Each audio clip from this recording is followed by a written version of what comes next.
Shields up, Ironbreakers. How's everybody doing today? On this fine... Is it Friday? What day is today? I genuinely don't remember. It's Friday. I think it's Friday. What's happening, team? Y'all doing good? Oh, man. Good morning, good afternoon, good evening, or good night, depending on where you're at. What is happening, team?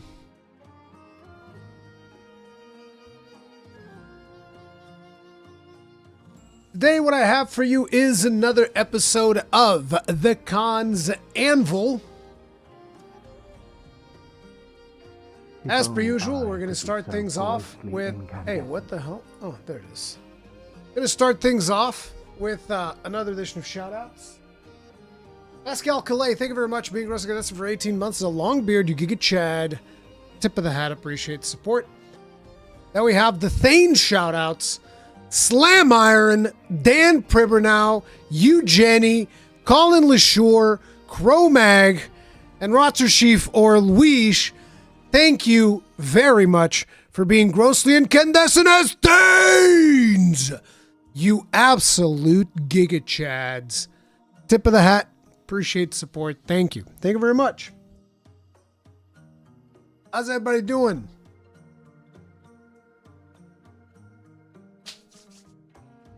I blame the tardiness on the dog. No, I was not that late. Actually, I was just looking through, making sure that I had like all of the things that I wanted to talk about and go over today. I was just making sure that I had everything and that I hadn't missed anything. Is there any news that I need to go over, guys? I kind of feel like news-wise, not a whole lot has really happened. I got a couple of trailers to check out from Grand Blue Fantasy Relink. I'm going to be checking out everything that they've released for Path of Exile. We're also going to be talking about a little bit about Outlanders, even though I don't really have a whole lot to say about Outlanders because I didn't really get to play it. But there are a couple of interesting things in regards to Outlanders. Naturally, we can also speculate on what we're going to be getting for the expansion. Maybe I should go over like all of the comments in the... There's like a big section...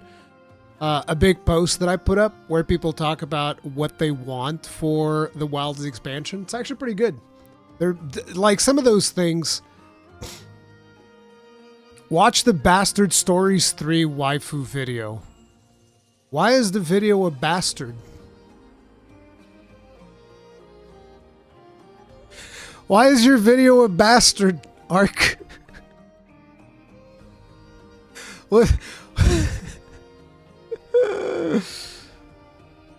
Let's react to Ark's video and give him dislikes. I mean, look, Ark, if you want me to react to it, I'll react to it. I'll be honest, I forgot about it because when I went to watch it the first time, it was chock full of spoilers. It was spoilerinos everywhere, and I couldn't watch it because I hadn't finished the game yet. I guess I can go watch it now. Sure, we'll watch your video. I'll add that to the docket. Okay?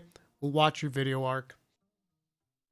Lumpy107, thank you very much for being grossly incandescent. Tip of the hat, appreciate the support. Red Devil Q8, thank you very much for being grossly incandescent for 52 months. Tip of the hat, appreciate the support. Thank you, guys. Appreciate you. Appreciate y'all. Okay, before we actually get down to business... Clippers, get ready. He'll be pissed at me. What the crap, bro? What do you mean? What do you mean? Guys, check this out. Listen. Look at my dudes. Come on, look at them. Wait, we need like proper lighting. The lighting's not good enough. I have like a good light. Hells yeah, look at that. Professional lighting and everything. Look at these. So good. I've been working on them, guys. Look, they're actually like fully painted and shit.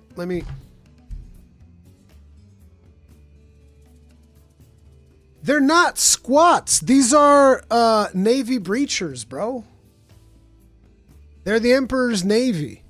Like, look at this. This thing even has like edge highlights and shit. Dude, this lighting situation is not very good. This is terrible. Yeah, this is for Kill Team. Like, look at this. Like, it's got like, I'm not sure if it's focusing, but it's got like edge highlights and shit. Like, trust me, it looks real good. Like, if you even look at my melt-a-gun has like muzzle burn and everything.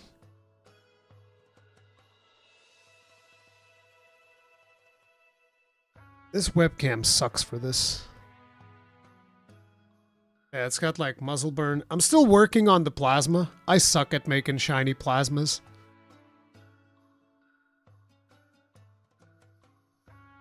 Yeah, we're making a plasma. We got all the thing like, look at the lightning effect on my little power axe. You guys probably can't see that. The camera's no good. I need a better camera. I need like one of those fancy Sony cameras to do this shit. Or are we gonna get a Warhammer painting stream? Those did terrible. I helped add a sticker review to Ark's Discord server just then. Good job. What faction is this? It's the Imperial Navy Breachers. Trust them, it is cool. It is! Use LEDs for the power axe or no balls? No balls then, I guess. I'm not putting LEDs on the minis. That's taking it to a whole nother level. We're not doing that. Let me bring this up. Let me bring put Ark's video in here somewhere.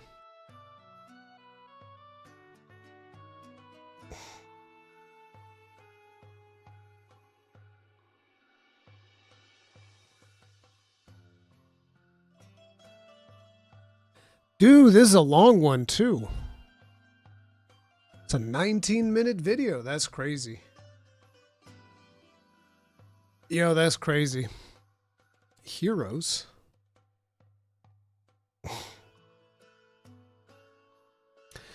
Took me 7 runs to get my Terminus weapon. Yeah, I see that you and Wada have been going wild. I finished the story the other day. Still doing like a bunch of the post-story stuff, so that's kind of like where we're at right now. Rurikhan, you interested in Subnautica 2? Nope. One of my best pieces, if I do say so myself. Rurikhan, you gonna watch the new Relink trailer? Absolutely. Absolutely. Ruri, did you ever go around to playing Unicorn Overlord? I remember that last time mentioned during its reveal that you couldn't play it on stream because of the algorithm. No, I haven't touched it yet. It's like, listen, ever since now and then, nothing but new games have come out. To give you guys an idea, I haven't even finished Crimson Desert, which is another game that I want to play the crap out of. It's just, it's impossible. It's become completely impossible to keep up with the gaming industry, so I'm just not even trying. I'm just playing stuff as it comes along, and it's whatever. It's just rough. Wada and Wada going wild. You and Dave, okay? You and Dave. Guy's brain is soup. Yes, my brain is soup. It's hard to keep up with everything, all right? Is all I'm gonna say. React to the replies for the posts you've made about Monster Hunter. Bro, I do wanna go over some of those posts. Let me actually bring that up real quick. If I come here, yeah, that's perfect.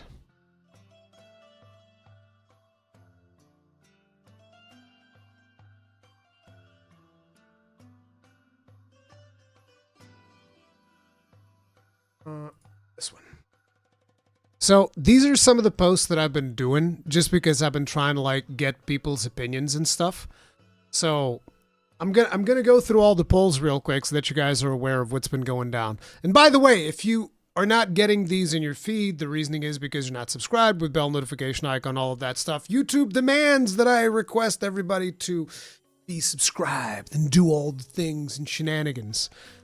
Don't do that. People are tearing each other apart. No, they're not. There's a couple of things here and there, but it's not the end of the world. But regardless of that, Shardian weapons remain the best weapons during the upcoming Monster Hunter Wilds expansion. No! 94%. 94% of people don't think that Ardian weapons should remain the best.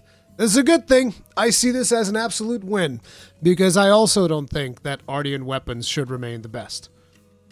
First 3 seconds, 30 minutes ago. Yeah, I know. I know, dude. It's rough.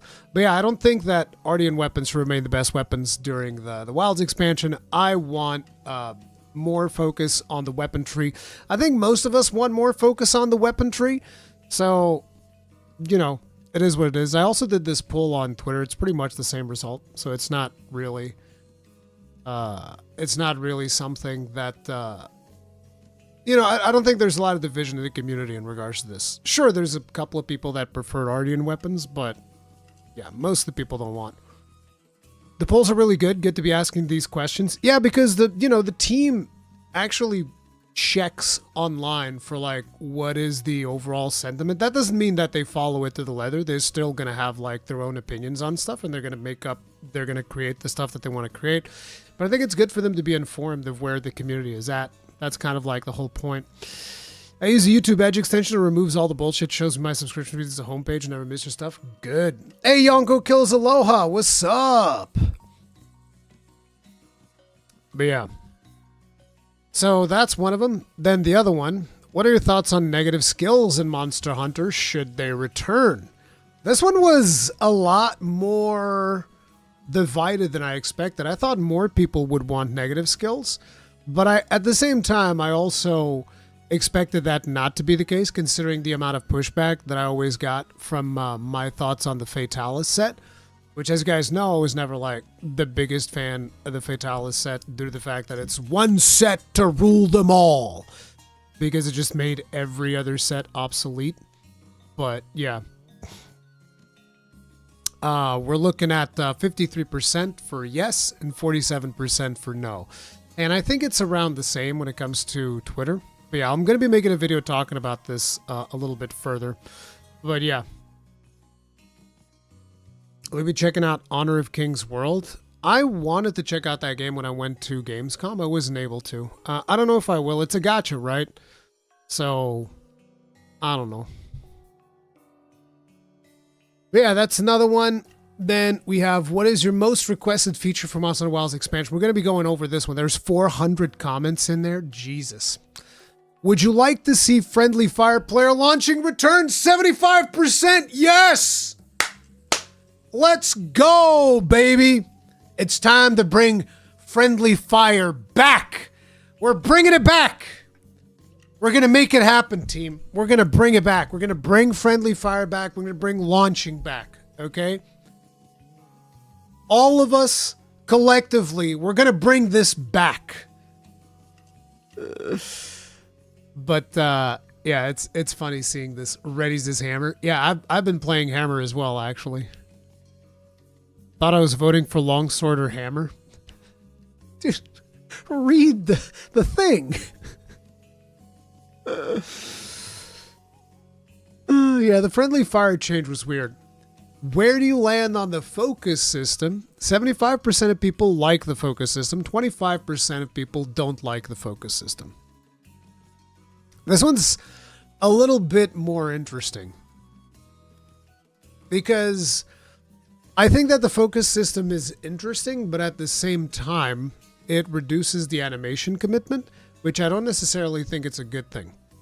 So if I was to vote on this, I'd probably say that I'm not the biggest fan of the focus system. I'm not like, oh, they need to get rid of it, but I'm not the biggest fan of it. It is what it is. I miss the Charge Blade Space program. Yeah. I just want to keep build diversity, having armor set bonuses on the weapon tree weapons. Yeah, I think there's a lot of stuff that can be done, such as augmenting weapon tree weapons, and I hope that the Master Rank expansion goes more for augmenting weapon tree weapons than anything else. I think that would be the way to go. Would be funny if they put the jet ability from the gun lance from Rise into Wilds. I mean, considering how fast we're doing stuff in Wilds at this point, it wouldn't really surprise me if they did. If we get Blast Dash.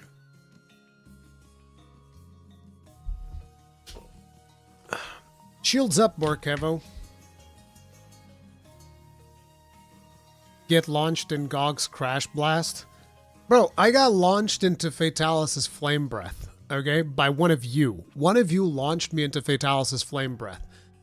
And I didn't bitch about it like a little girl. I didn't do any of that, okay? I was just like, well, it is what it is.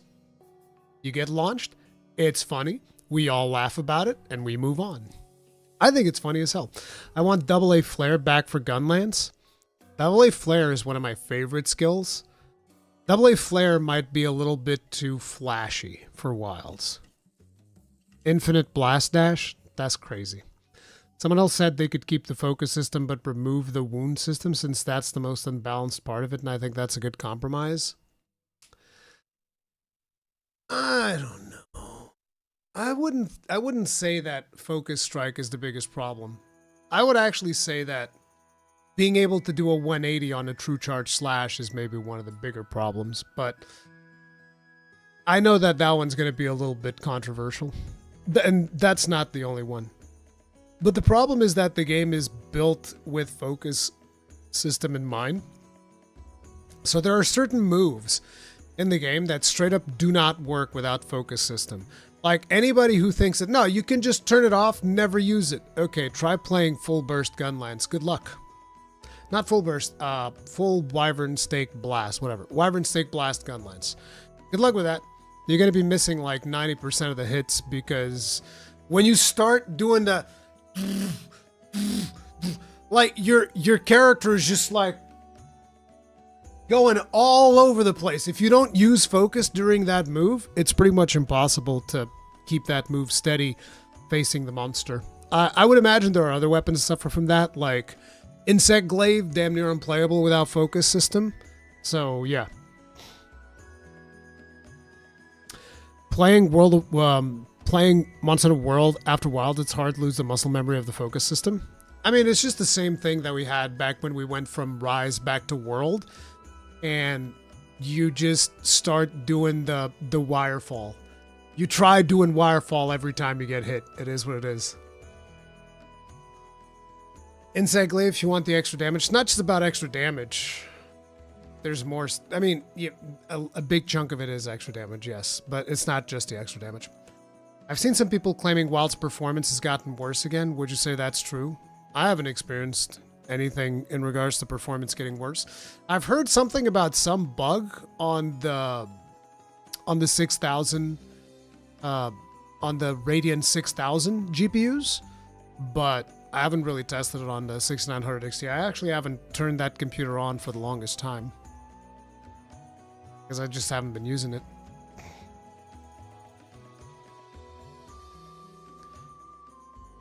Capcom should definitely nerf the movement, maybe make it so that it turns much slower. You could still aim, but it's much slower.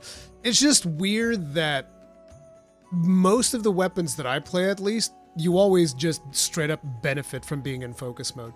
The whole thing about focus mode just moving you more forward with the Gunlance is huge. It's like you never want to not be in focus mode. You always want to be in focus mode because you get more forward momentum. And a ton of weapons get that. So, yeah. They're adding FSR forward to RDNA 3 and RDNA 2. Yep, so I hear.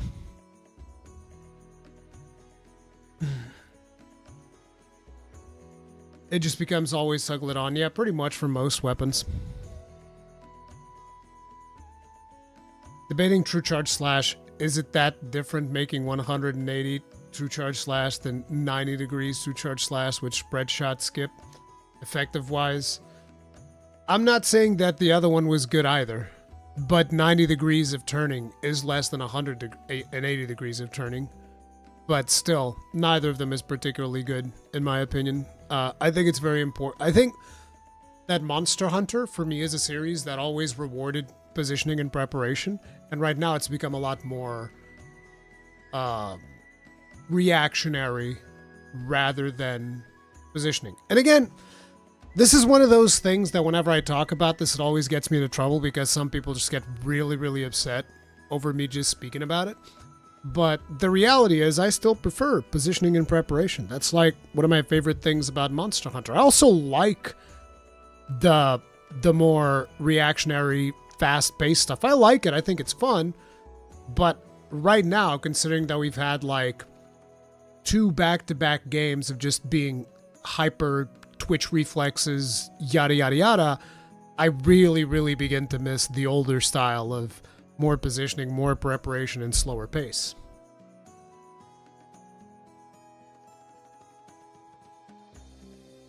We need the moving commitment. It's part of the core experience. While Insect Glaive and Focus Mode are used a lot, it does limit mobility, which is a drawback. Yeah. There's a little bit of drawback, yes, but usually when you're attacking, you'll want to have Focus Mode on for the insect attacks. Dude, you can't... Dallas, you can't take away offsets, bro. Offsets are like crack cocaine, dude. Like I've been telling you guys, I've been playing Hammer. Every time you land one of those suckers, just like, oh yeah, bitch! It's like every single time. Like mouse coming up like, ooh, that's right. It just feels so good. Straight up crack cocaine. It's just crack cocaine, dude. There is something about balance and offsets. Because, like, guard clashes get balanced because they'll happen, I don't know, once or twice. The offsets, they can happen considerably more, but the monster falling down and you being able to follow up on the offset happens around probably a little bit more, I think, than guard clashes. But still. I can quit offsets whenever I want. No, you can't. No, you can't. Hey, White X Walker. I'd want negative skills to be added to weapons specifically. Like, give the weapon an insane skill, like increased damage for each consecutive hit, but gives reduced stamina. So... strangely enough, there are negative skills in Monster Hunter Outlanders. We'll talk about that later, but for now, let's go over some of these real quick. So these are all the things that you guys have said is your most requested feature for Monster Hunter Wilds expansion. And right now, I think it's showing, yeah, by top, so it's like the most upvoted, or whatever. Sacred armors for monsters, so more cosmetic options for sacreds. Make a reason to use monster weapons over Ardian, so a lot of people are not happy about the Ardian system. Ardian weapons being left in high rank. Weapon pigments was something that I didn't expect. A lot of you guys want to be able to paint your weapons. I guess that's fair. The problem that I find with that is you're able to paint, like if you're able to paint weapon pigments kind of like what you're doing with armors now, so you have like 2 different portions of the armor that can be painted, you could potentially create color patterns for monsters that don't exist. Like let's say you get a Rathalos Gunlance, but then you're able to paint it like if it's a silver Rathalos Gunlance. I don't know how Capcom would feel about that is what I'm saying. Bigger tent room. A lot of you guys wanted to ask for a room. 3 monster quests. People were also saying 4 monster quests, I think. Tracking system. There's a ton of comments talking about wanting a tracking system. Tracking system, I think, is important, but I don't think it's going to be coming back in an expansion. I think that they can give you the room, but I don't think you're going to be getting like a tracking system getting introduced into the expansion. Unless they're able to do some kind of endgame system around it. Switch skills, also highly requested. I myself would love to see switch skills come back. I think switch skills is really, really cool. And I think that switch skills is something that they could bring to the expansion, but I'm not 100% sure if they would. Endgame system akin to the guiding lands. So, I actually have an idea that I want to talk about more in regards to this, from a comment that Rykard brings up a little bit later. Endemic life, so this is like endemic life in your room, just like in Monster Hunter World. Platform for caught monsters, so you want to creep in on your monsters after you capture them, in Gossarag. Cross progression would be amazing. We have crossplay we do not have cross progression. To be honest, I don't think I personally need cross progression at this point since most of my stuff is on PC nowadays, but I can understand people wanting cross progression because it is pretty friggin' cool being able to play like on your console or on your PC, same save file. Very, very good. Fix focus mode and wounds to be less disruptive. Return of home room feature that we can decorate, so more room stuff. Removal of RNG gear, so this is more no Wardians. Tonfas, I don't think we're getting a new weapon.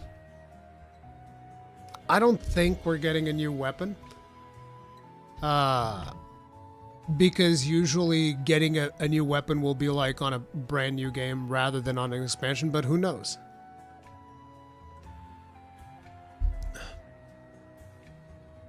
Better weapon trees like World, trees that actually branch off.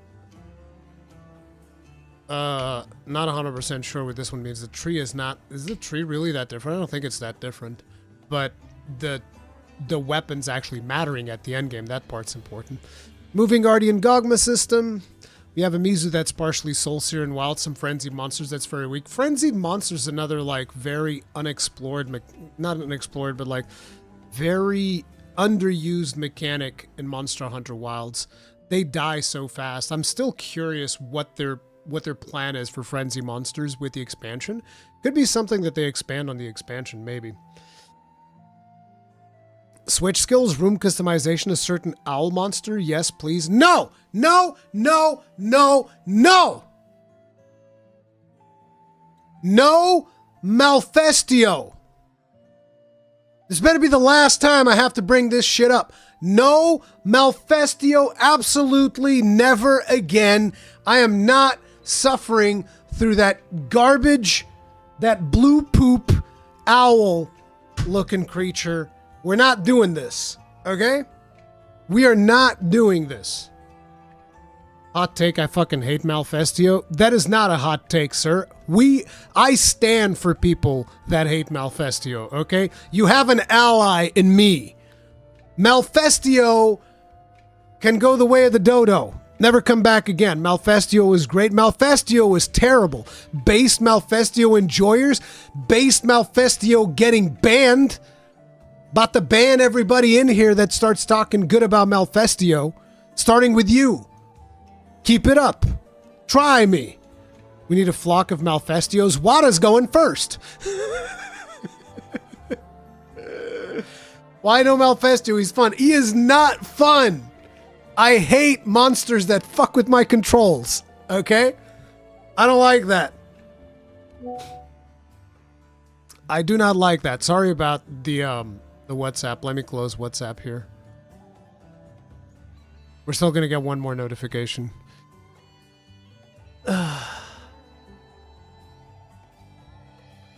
Guardian Malfestio. No! Never. Malfestio's a sweetheart. Victor's getting the second one too. Capcom taking notes.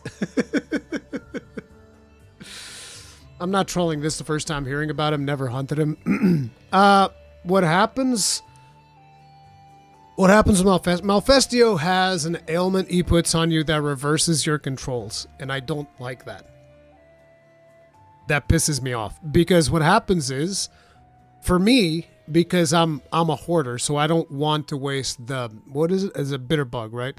I don't want to waste the bitter bug to remove the Malfestio confusion. So what I do is I just start using the controls in reverse, which is fine because I can get used to it relatively fast. The problem is that then the ailment ends and then controls go back to normal and I'm still playing in reverse. So you have to calibrate to playing in reverse and then calibrate again to playing normal. And I hate that. I can't stand it. I cannot stand it. So yeah, that's what he does. Anyway, give me a real endgame grind like the Guiding Lands. Lots of requests for Guiding Lands. Guiding Lands also one of my favorite endgame systems. I think that one of the things is... Sorry, I had a friend of mine just started calling me out of nowhere. I'm in stream, bitch. This friggin' guy. The worst part is that he probably knows I'm in stream, so he's just calling me to fuck with me. As I was saying, I think that one of the best systems that we could have is something that would mix up Guiding Lands together with Curious Crafting for weapons. Not Curious Crafting for armor, That thing can go away and never come back too. I hated Curious Crafting for armor. It was miserable. It was like a slot machine for armor skills. I don't want that. But Guiding Lands mixed with Curious Crafting for weapons, which is basically like augmentations, actually really cool. But the thing is, you know, we as a community have a tendency to look at systems that worked. So Guiding Lands, Curious Crafting for weapons, all of those are two systems that are really fantastic. But ultimately, I think it would be even more interesting if the team came up with something new that we haven't really seen yet. What that is, I don't know. But if they can't come up with anything new, then Guiding Lands plus Curious Crafting for weapons would be the best. Lone the Hunter 7535. Thank you very much for being Roska with us for 36 months. Tip of the hat. Appreciate the support. Thank you.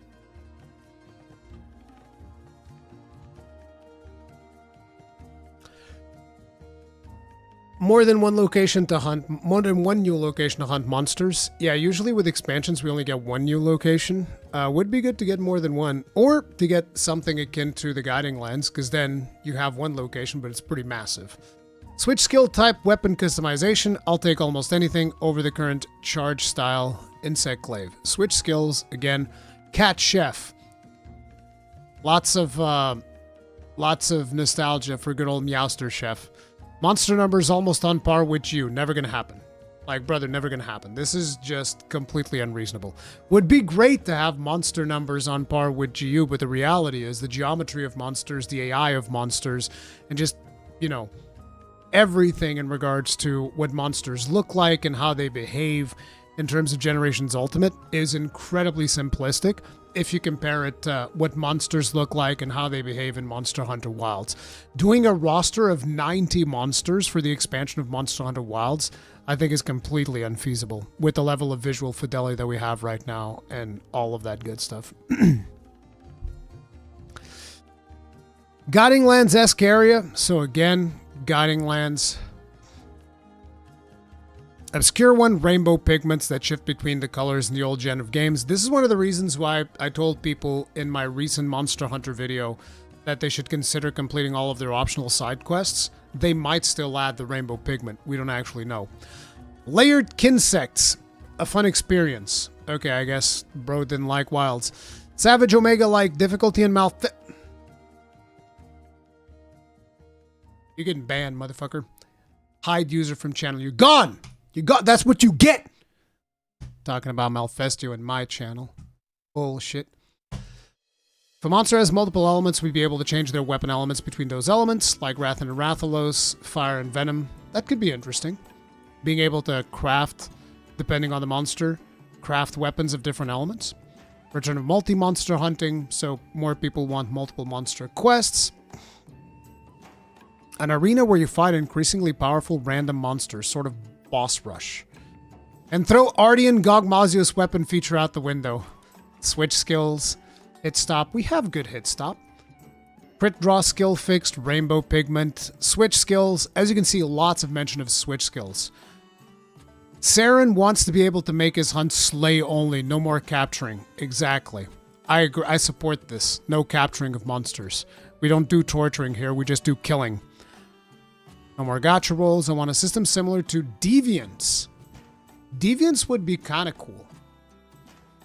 Not gonna lie, Deviants would be pretty cool. Skip Sacred on rail button. Sacreds are here to stay. They're like a key. If you think about the very first trailer we ever watched for Monster Hunter Wilds and how it's basically a trailer that focuses mostly on the Sacred, like Sacred is a core part of Monster Hunter Wilds. It's not going anywhere. It is what it is. Sacred is not going anywhere.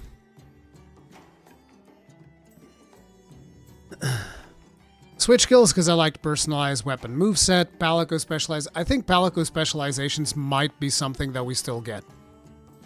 Having a Palico actually specialize in one thing, I think that's definitely a good thing. And I think it would be something that they should work on.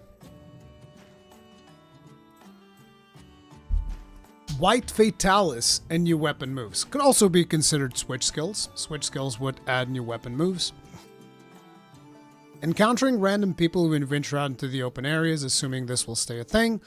Not that all 16 players show up in The random lobbies could be encountered randomly when you set out for hunts when you leave the various bases. You know, doing like a Destiny style thing, would that be interesting? Would be kind of weird because they would have to have the exact same world state that you do. So the exact same spawns, because otherwise it wouldn't make a lot of sense. So yeah, I don't know how that would work. Ditching the sacreds and having the new... Like I said, sacred, it's here to stay. Not gonna happen.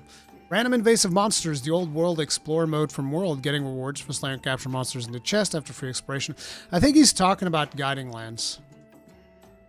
And capturing monster gives you a small version of that monster as a pet that follows you. Make the weapon/armor tree relevant, so, yeah, no Gogmardian, basically. More complex and large areas like the tower in Frontier. I've never played Frontier. Filled with traps and puzzles until you get to the powerful Elder Dragon at the top of the ancient forest in World. Bring back weapon styles from GU, mix it with the switch skill systems from Rise. So he's talking about like actually having hunter arts and stuff like that. I don't think we're getting that. Proper house, guild hall, weapon, pigment, skin sets included in layered armor. Are they not? New weapons would be cool, like a spear, something entirely different. Again, getting new weapons in an expansion, I think highly unlikely. Endgame similar to how Sunbreak did their curious upgrades. Only for weapons. Only for weapons. Never again for armors. Made multiple armor pieces so I'd build around what I got. Ignore all the skills unless I get the one I want. Nah, dude, curious crafting for armor? Never again, please. I would... Dude.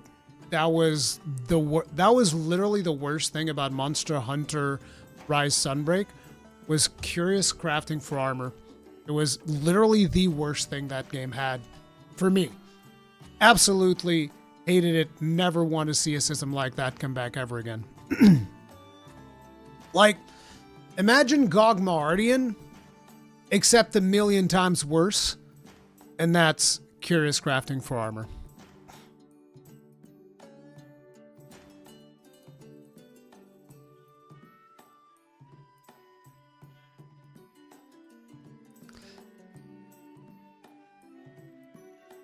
Malding is the process of being mad while also going bald. What the hell? Did you think that you were getting, like, silenced by YouTube or something? That definitely showed up. Anyway, personally want more of the fun joke weapons, still waiting for my shark lance. I'm always down for some more fun weapons. I already got my corn popper, which is awesome. Big siege fights that don't have an RNG system and a room for endemic. I think a lot of people also want like a big siege fight, kind of like not necessarily Cult of Roth, but like Safi Jiva. Safi Jiva was pretty cool. Cult of Roth was also pretty cool as a siege fight. It's just a reward system that kind of sucked. Even though the reward system of Safi Jiva is also not the best, but it is what it is. I'd argue Spirit Birds were the worst thing about Rise. I'll take way more Spirit Birds before I ever take the curious crafting for armors ever again. Curious crafting for weapons is good. For weapons, it's good. For armors, not so much. Like a more robust additional quest list, like we've had with World and Rise, towards the end you'll get multiple monster hunts, challenge quests. Kind of hope it's an ice-themed 2. Lol, give me autumn. Would love to be able to customize NPC hunters with armor and weapons similar to Outlanders. Interesting, being able to actually customize the hunters you hunt with. So in a way, kind of like Grand Blue Fantasy Relink, because in Grand Blue Fantasy Relink you can customize your party. Could be interesting if you could like give people equipment and stuff like that. Also give you more reasons to craft additional equipment. Having the track monster and although we all know what would happen if I get to choose the weapons that my NPC hunters bring with them. Yo, Gunlance squad, roll out, baby! You get a Gunlance, and you get a Gunlance. Everybody gets a Gunlance. Gunlance squad, roll out. It would be fucking glorious. Can you imagine the Wyvern fires? Our Wyvern fires will blot out the sun. Love to be able to customize... having the track monster level up tracks. So tracking system. Get rid of the Ardian weapon system. Yep. Muscle Monkey Madness. Bro just wants to be buff. Just wants to be buff. Something I wanted for the base game would be cool for the expansion. We got an airship hub we can jump off of to the world down below, glide, and the hunt on our sacreds. This just reminded me a little bit of like Fortnite. So I'm very, I don't know about that. But then again, if you think about it, you can also be like, well, did Fortnite came up with jumping down from somewhere and gliding? And are they the only ones that get to have it? It can make sense. Is that something that happens in Outlanders? Because almost seems like it would work like that because Outlanders also has gliders. So yeah. Weaponry's final upgrade, unique and hard to grind. This, I think, would be very important.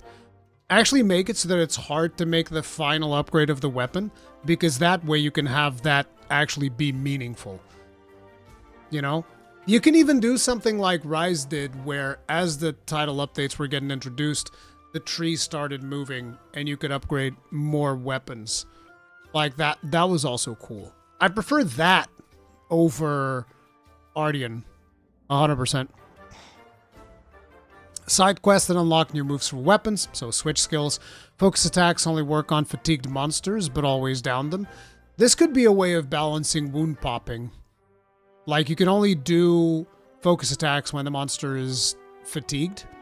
Because a lot of people also complained about the power of popping wounds with focus strikes. Weakness of monster more relevant if monster has ice and you have a fire weapon. Not only do you get more damage, the element of that monster is weakened, like breath attacks. So more focus on elemental. It always does seem that elemental is either really good or just garbage. There's no like halfway point. At this point, I'm hoping for a portable entry not too far in the future. Don't think a Wilds expansion is going to bring me back to the game. There was also quite a bit of this sentiment as well, which is fair. Some people did not like Wilds. Weapon augment, and always 5-star monsters are doing something to let them appear more frequent. So bro wants harder monsters. Can't even remember last time I played Wilds. Adjustments to the investigation system. I want to be able to set specific parameters for investigation rewards, like having investigations for monster parts be more common and specific monsters show up more frequently. Talking about Zoshi, it's so annoying to see a disproportionate amount of investigations for Ardian parts than anything else. There's quite a bit of issues with the current system that we have for investigations, due to the fact that once you get to a certain hunter rank, you start getting less regular monsters and you just start getting tempered monsters all the time, which is fine if all you care about is progression. But like right now, I'm actually going back and crafting stuff, so I need more monster materials. And it's kind of annoying you're not really able to grind those non-tempered monsters to be able to get their materials. Because, you know, my hunter ranks past that point, so they just don't get populated out in the world anymore. So it would be cool. It would be cool to be able to do something about that.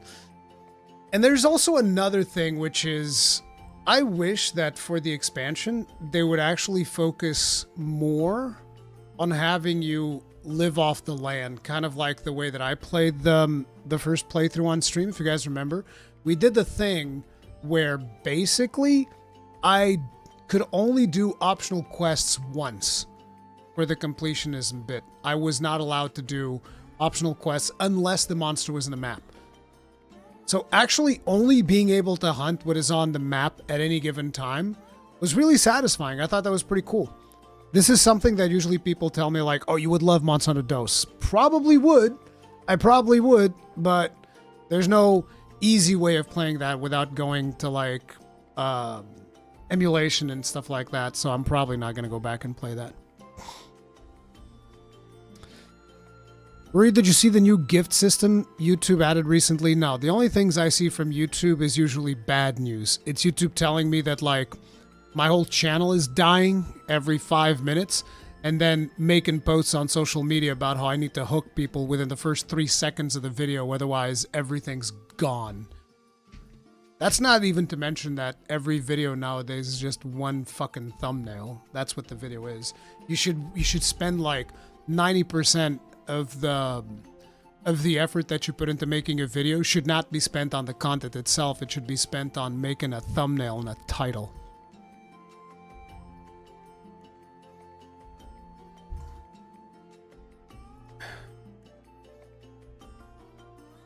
Is Slap Lance viable in Sunbreak endgame?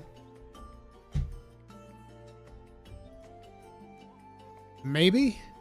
I forget. It's been a long time since we played Sunbreak. It might be. Reminds me of Patreon constantly emailing me on how I can better rip off my backers. I actually haven't spoken to my YouTube partner manager in the longest time.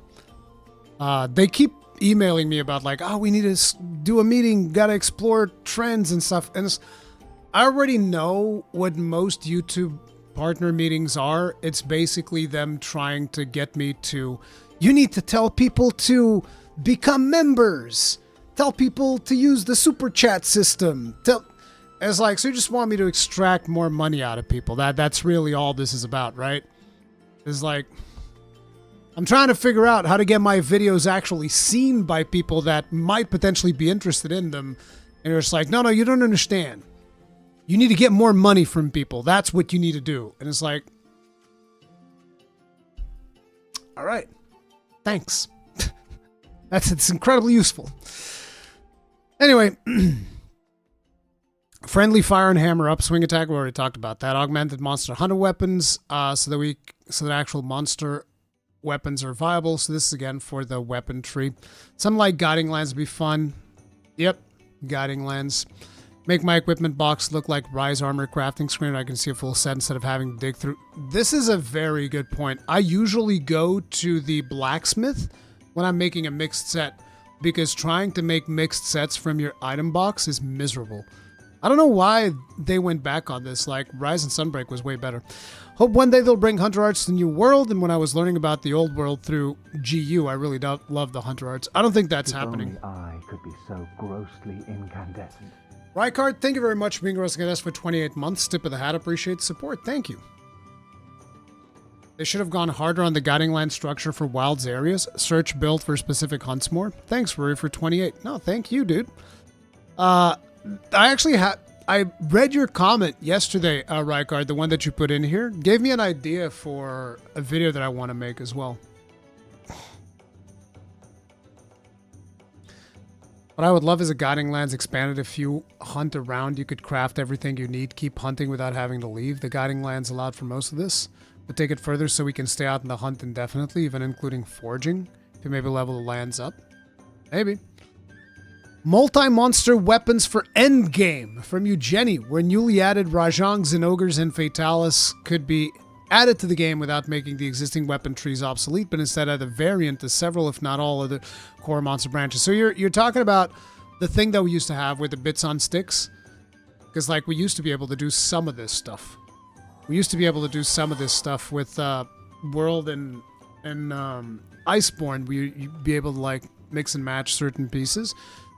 But yeah, you're talking about actually using specific monster pieces to, you know, like, oh, let's add Fatalis into a Rathalos Gunlance. I think that's going to be very, very hard for them to program, but I think it could be really fun. Tilted Glory Gaming, thank you very much for the souls. Tip of the hat, appreciate the support. Thank you.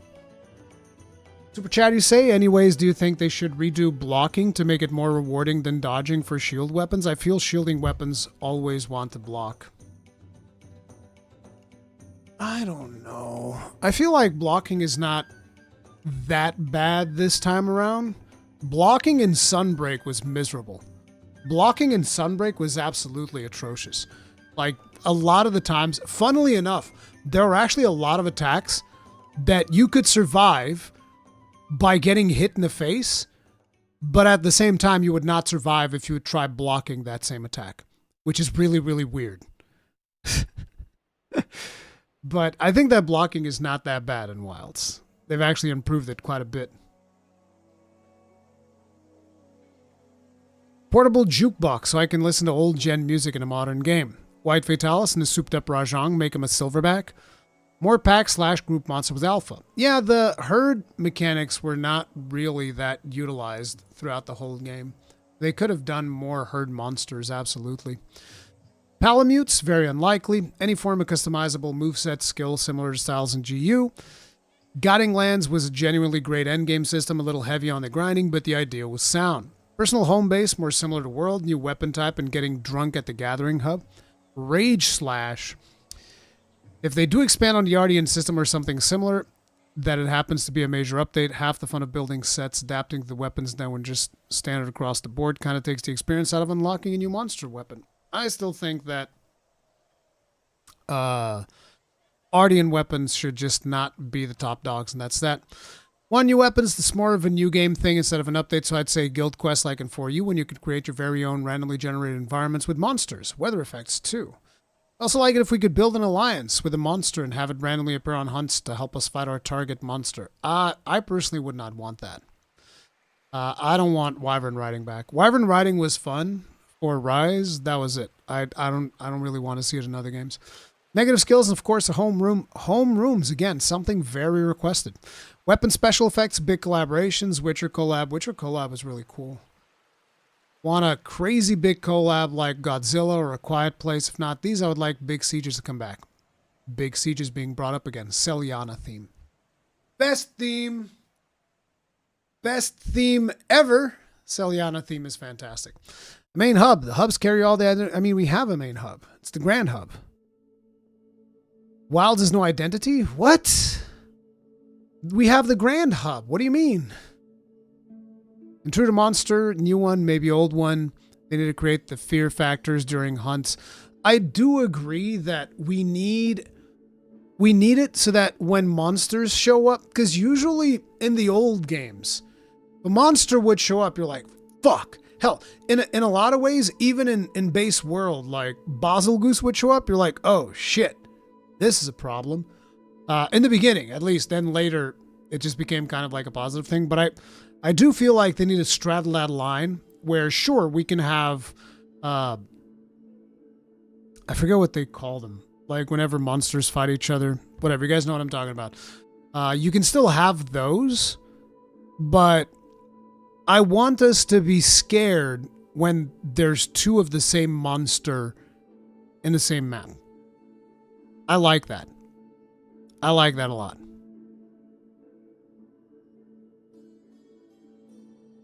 Wreck-It Ray just dropping into say, I love and respect your straightforward honesty, Rui. We need more people like you. Much love. Thank you, Wreck-It Ray. I appreciate it.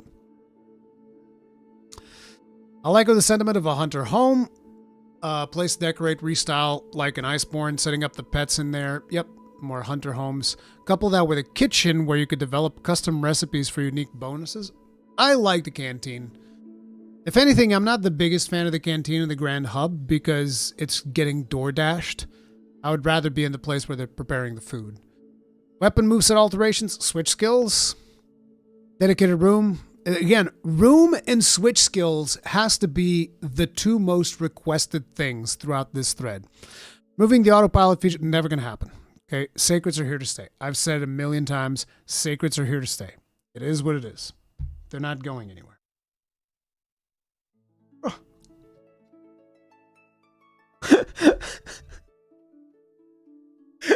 Not even on purpose.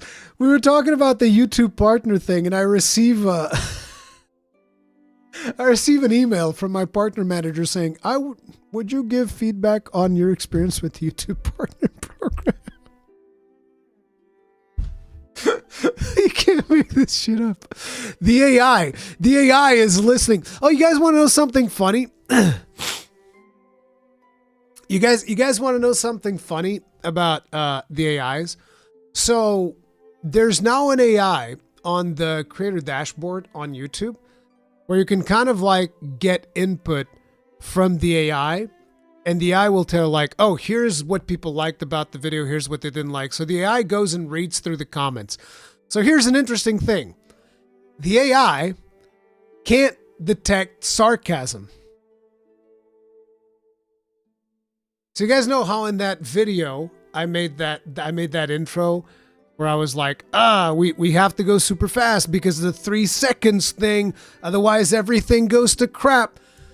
The AI, because a lot of you guys commented sarcastically about, oh, you lost me in the first second, or instructions were unclear. You know, you guys were making fun of the intro, which is cool because, you know, we're all in on the joke. The AI read those comments and the AI goes, yeah, your audience actually did not like that joke. They didn't like it at all. They got upset. They said they were leaving the video. Yet I was like, bro, it's so bad, dude. It's just so bad.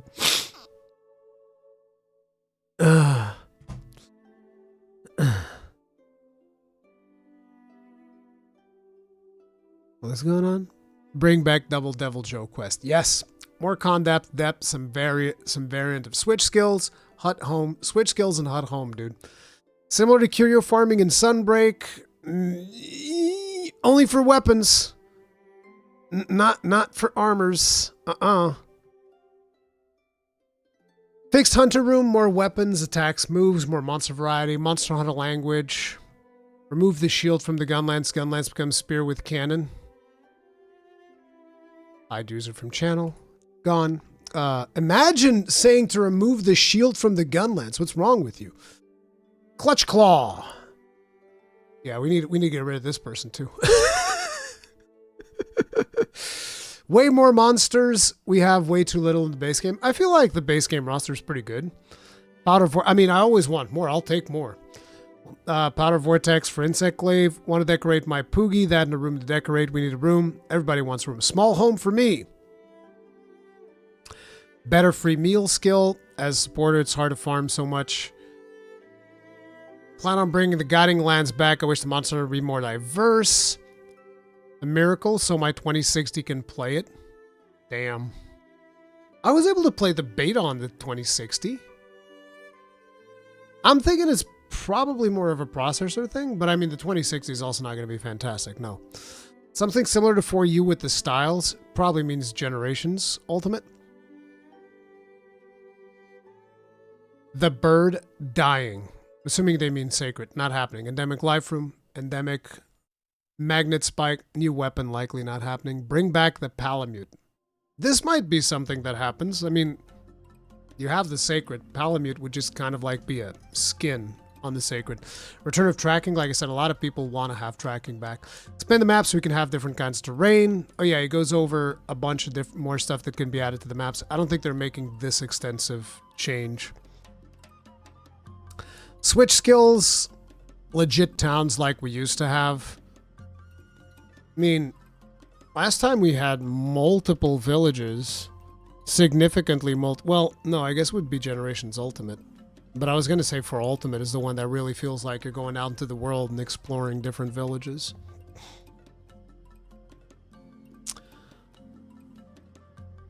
Most requested feature, Hunter's Home, where we can display the pets. Endemic life. Most unrequested feature, Ardean weapons. Literally everything that's missing from the prior games. Yeah, that's not going to happen. Guiding Lands 2.0. Sunbreak Switch X. 3 or 4 target quests. 3 or 4 monsters in a quest. Seeded highest difficulty quests for every monster in the roster. They've already explained why this wouldn't work. Because like if you just juice up a Chatacabra, its moveset is still going to be simplistic. So he just becomes a damage sponge. So you just beat on him for longer and then he still dies in the end. You'd have to rework the moveset of a monster to be able to get him to be threatening. This is one of the reasons why they made, what's his face? Rompopolo. They changed some of the stuff that Rompopolo can do, but Rompopolo has a couple of moves that can kind of like catch you off guard. But this is the reason why he was chosen to be, was it 9-star, 10-star, whatever the big Rompopolo quest? I think it was 10 stars. That's the reason why we got a Rompopolo and not other monsters. It's because just increasing the damage and stuff doesn't work.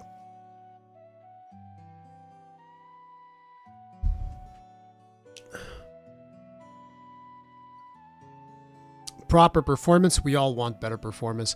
Discovery of a new unseen monster is all I friggin' want. Monster of the guild and no one knows nothing about, and have Elma and Eric name it. That would be cool. One of the things that I would actually like is if they quite simply wouldn't even tell us what monsters we're getting. Can you imagine that? Not knowing which monsters you're getting and then just being surprised every time? That'd be amazing. Never going to happen. They're going to reveal 90% of the roster again through trailers every single time. And before we get anything added in the title update, you better believe you're going to know exactly what's coming. That would be really cool to actually be surprised again. But yeah, I don't think that's happening. Gunland should get access to bowgun ammo. Oh, hell no. No. We don't want this. I don't want this. No, bro. I like having infinite shells. I don't want to have to worry about like, oh, we need to carry around like all of these different things that bowgun dudes need to carry. I don't want none of that. Nah, screw that. Flashbacks to Basil Quest being announced in Game of Monster Hunter Rise. Yeah, I remember. I was like, because I think they didn't actually tell you that we got Basil, but then you go to the game and they're just like, Basil's in the game, and I was like, oh, okay. There it is. Elemental Gunlance, that would be cool. That would potentially be cool. Maybe. Apex Frenzied Monsters plus Shigaru storyline. Better maps, World Iceborne style canteen. I feel like these maps are pretty good. The biggest problem with the maps is that you can't even tell how good the maps are because most of the time you're just riding the Sacred from point A to point B. And the interesting thing is, some people might say, oh, but you know, you control the buttons you press. You don't have to turn on Sacred Autopilot.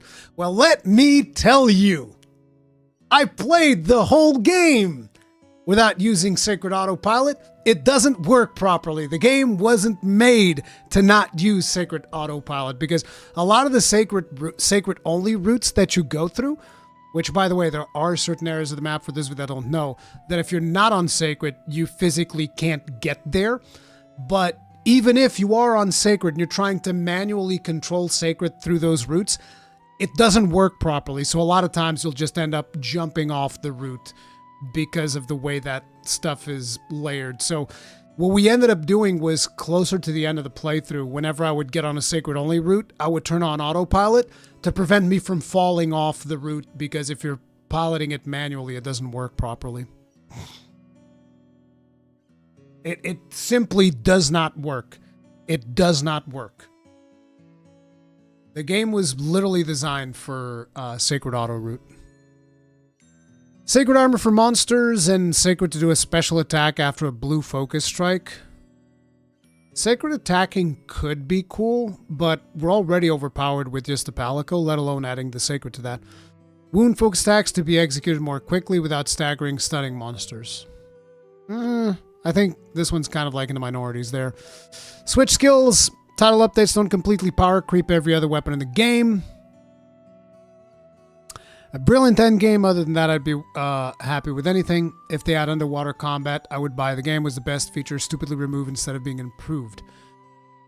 Should I make a poll about underwater combat? I probably should. I probably need to make a poll about underwater combat. Switch skills from Sunbreak was so good. Switch skills again! Give us room to decorate with trinkets. The room and switch skills. Two most requested features by far. Master rank, high monster rank parts for lower tier armor, weapons that don't have to... Okay. This could actually kind of be useful, but at the same time, it gives you a reason to go back and hunt lower rank monsters, and you can help out newbie hunters. But then again, you jumping into a newbie hunter's quest is just going to be like...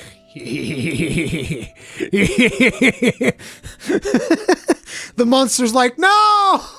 No, stop! You're like, you want this Gogmardian, don't you? Low-rank Chatacabra. Chatacabra's like, no, please! Please, no more! Taking a Gogmardian to Chatacabra low rank, bro?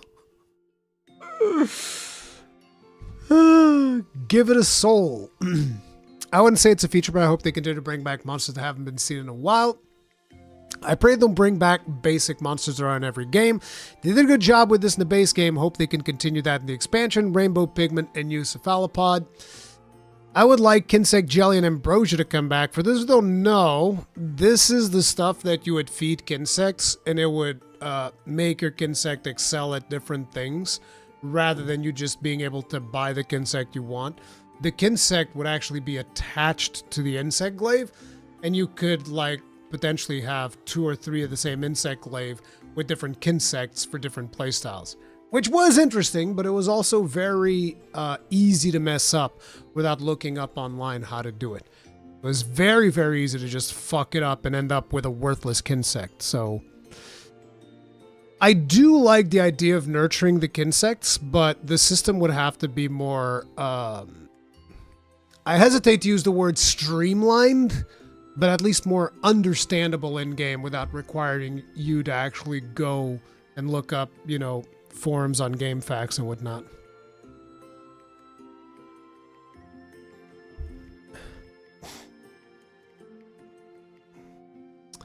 Bring augmentation back. No more RNG, please. Make it so that charms can be editable. I want the Sunbreak Gunlance system. I like Gunlance in this game. I think it's pretty good.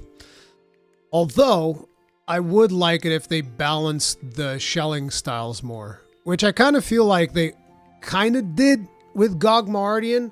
Where they were just like, well, we're going to balance it. Normal is the only one that gets plus attack. And wide shelling users just go like, wait. What? What do you mean? But yeah, I wish that they would make the different shelling styles have more of an identity.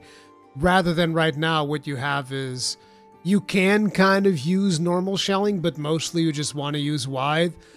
And long never gets used. That's kind of the way that it goes. But yeah.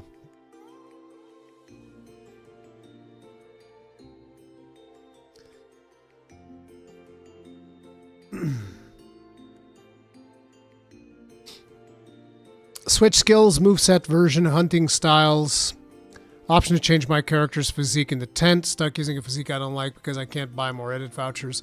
They should just get rid of edit vouchers altogether. I doubt that they will. But Stories 3 doesn't have edit vouchers and you can just change your character whenever you want. Kind of would be cool if they would bring that back to Monster Hunter and you can just edit your character willy-nilly. But yeah, we work the bowguns to actually be fun and customizable. I don't play those weapons. I want the new weapon gauntlets that have build up to 0 discharge after a combo or a counter. If you want gauntlets, Toki then has gauntlets. Unbound the decorations, give blowguns. Give me a second.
Where were we at?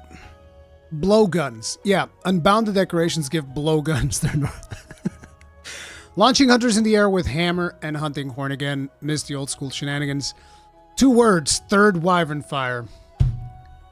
I support this, but we'd also be flying a little bit too close to the sun.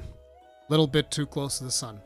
Nox Tom, why the fuck were you calling me when I'm streaming, bro? What is wrong with you? What is wrong with you? Long shot, probably never happening. The Wycoon system from 4U. Isn't that just the one to get materials? Don't we get that from the ship? Also like it so that tracks work like in Guiding Lands. More uses on saved investigation quests. More permanent quests with weird situations. Let me reroll charms. So basically reducing RNG all the way. Want to be able to color my weapon for the fashion. Remastered for this again. This is one of the most liked things was the was a comment that just said pigments for weapons. Remastered 4U map / monsters, return to underwater, improved monster tracking, sacred armor. A lot. Create multiple monster quests, better for fun picture taking, etc., etc. Remove the shield from sword and shield so it becomes sword. What is it with this campaign to remove shields? It's probably the same fucking guy. Bro just hates shields. The shield hate. Listen.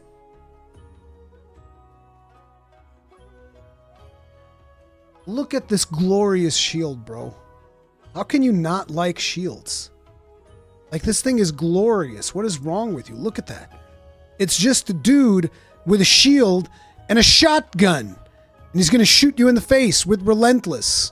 Stop the anti-shield propaganda. Stop. Just hope they fix the game since February update crashes every hour or something the very first time I try. Is this related to the Radiant 6000 series of cards? Might be. Haven't played the game since the poorly optimized demo. Just hoping expansion runs well. Upgraded my PC. Figured just wait until expansion is released. Clutch Claw. No! No Clutch Claw. We don't do Clutch Claw. Devil Joe. Translate to English. Devil Joe. Perfect. Thank you, Google. Appreciate that. Think you can really learn to stop comparing as much? What? Sure. Poogie customization. Prowler is the only thing that could really cool my hate of wilds. An ability to set favorites for layered weapons would be really nice. Switch skills. More move sets to some of the weapons so it can be done with switch skills. Room where we can customize, again, room and switch skills. Dual weapon system, let us focus on one weapon. Not going to happen. Dual element monsters. We already have some dual element monsters. The interesting thing would be to be able to craft weapons that would be dual elements.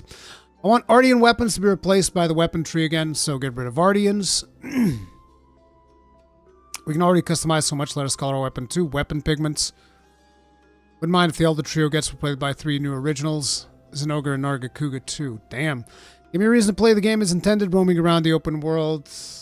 Switch skills, underwater combat, siege battles, Bahamut.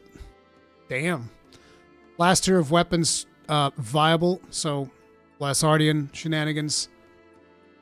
But yeah, you guys get the idea. I feel like this is just more of kind of like the same, so we're just going to end up going the same route. But like the 3 biggest things. Less RNG.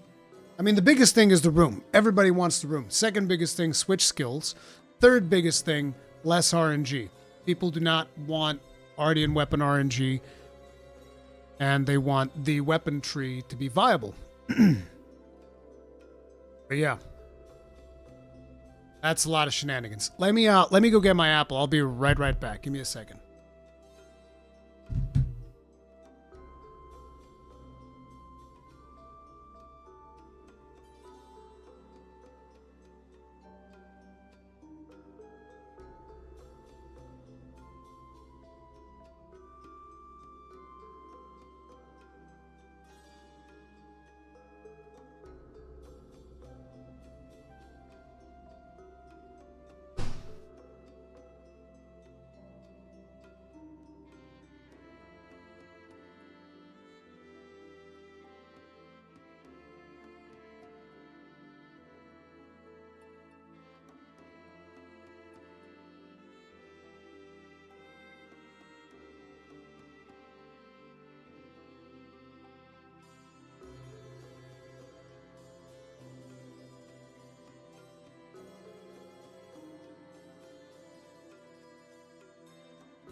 the Wilds expansion is going to If be only I announced could be during so summer. grossly incandescent.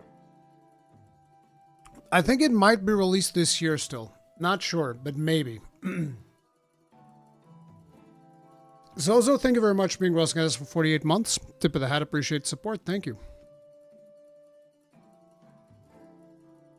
Collabs I'd like to see. Would be cool to get some more stuff out of Final Fantasy.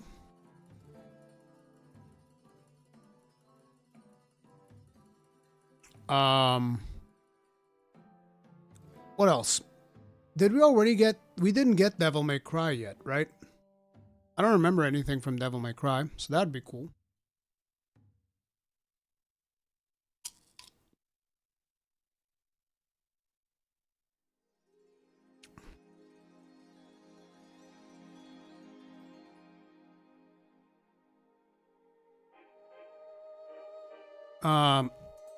Did I miss something?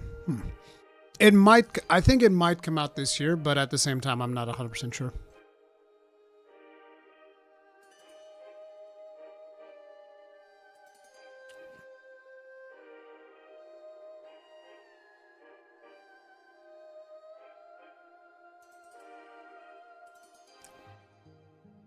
Dragon's Dogma. Dragon's Dogma would be cool, yeah.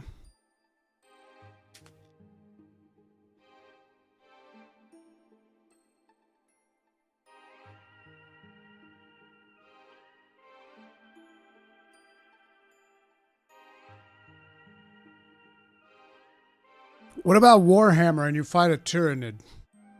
How about that? You fight a giant Tyrannid.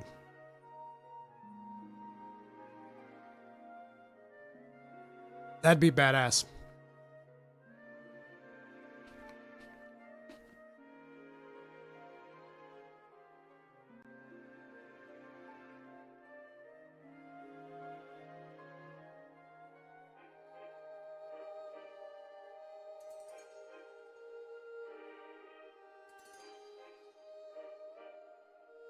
So, Sad Albert, Twitch flagged the words, his Armo.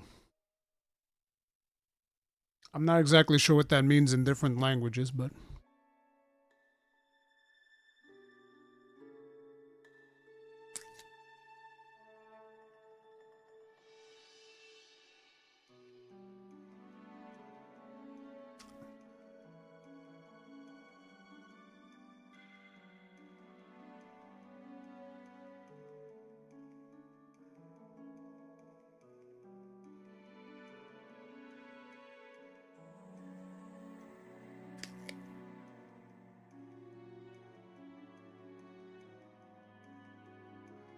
The hell is a Tyrannid? Really? That's what you're gonna do, Azir? You bastard.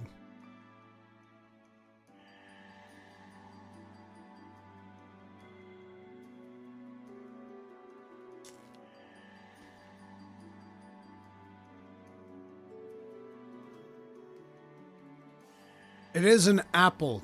An apple a day keeps the doctor away. That's what they tell you. It's a lie.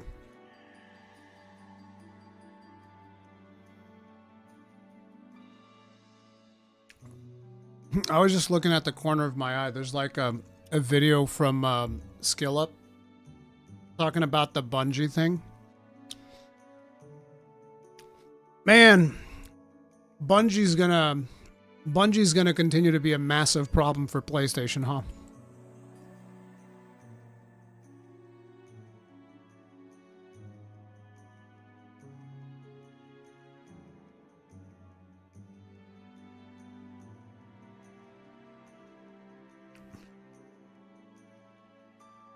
Money well spent. Yeah,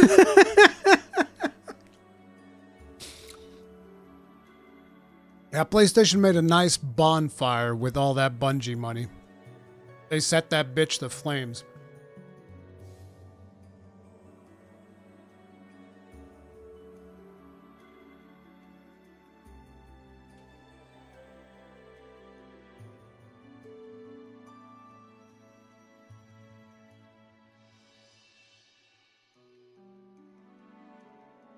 Can I ask what's the best way to go about introducing yourselves to Souls-likes? Been wanting to try like crazy, and even a few. Intimidated as heck. Thing is, I've beaten Returnal and Saros. I don't know how hard those are. I haven't beaten them. I remember Returnal was really hard. Saros, I don't know if is as hard. But like, if you want to get started on Souls-likes, I kind of want to tell people to play Dark Souls 1, but everybody tells me, it's like, no, they should play Dark Souls 3. And it's like, fine, whatever. The easiest one right now is probably Elden Ring, because you can over-prepare so much. I still think that Dark Souls 1 is like the perfect entry point. Because Dark Souls 1, you're not going to get overwhelmed. It's kind of like easy to understand how it works. And it's also not that hard. So I would say Dark Souls 1. But as you can see, people are in my chat already saying, don't play Dark Souls 1! That would be misery for new players. Why? Dark Souls 1's amazing! You guys are fucking crazy, dude.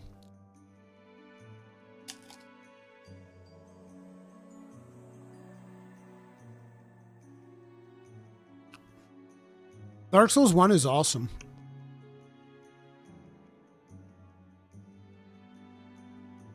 You gargoyle double boss. Bro, it's so easy.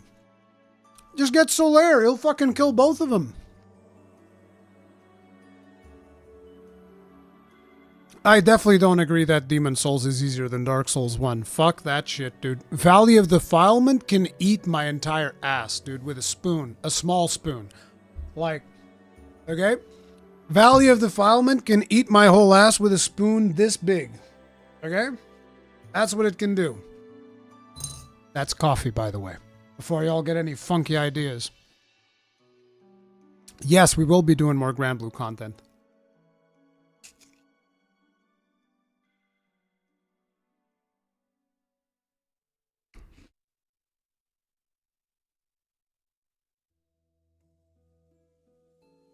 Valley of Defilement is easier than Blighttown? Absolutely not.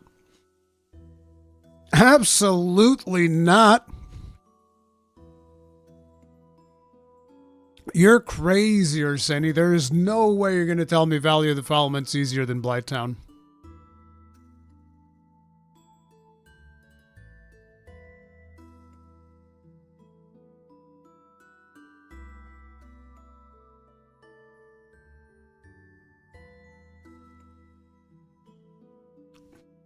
Think Wilds has a chance to cross over a Grand Blue Fantasy Relink? Maybe. Thing is, I don't know if Capcom and Cygames have considered that yet.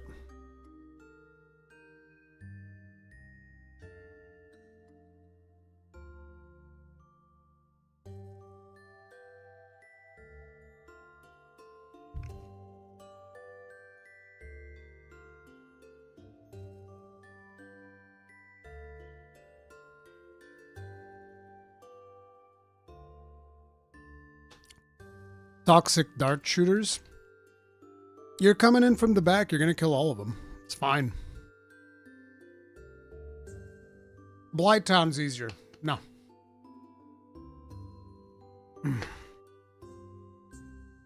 Not to mention, most of Blighttown is friggin' optional. Like a huge chunk of Blighttown's completely optional.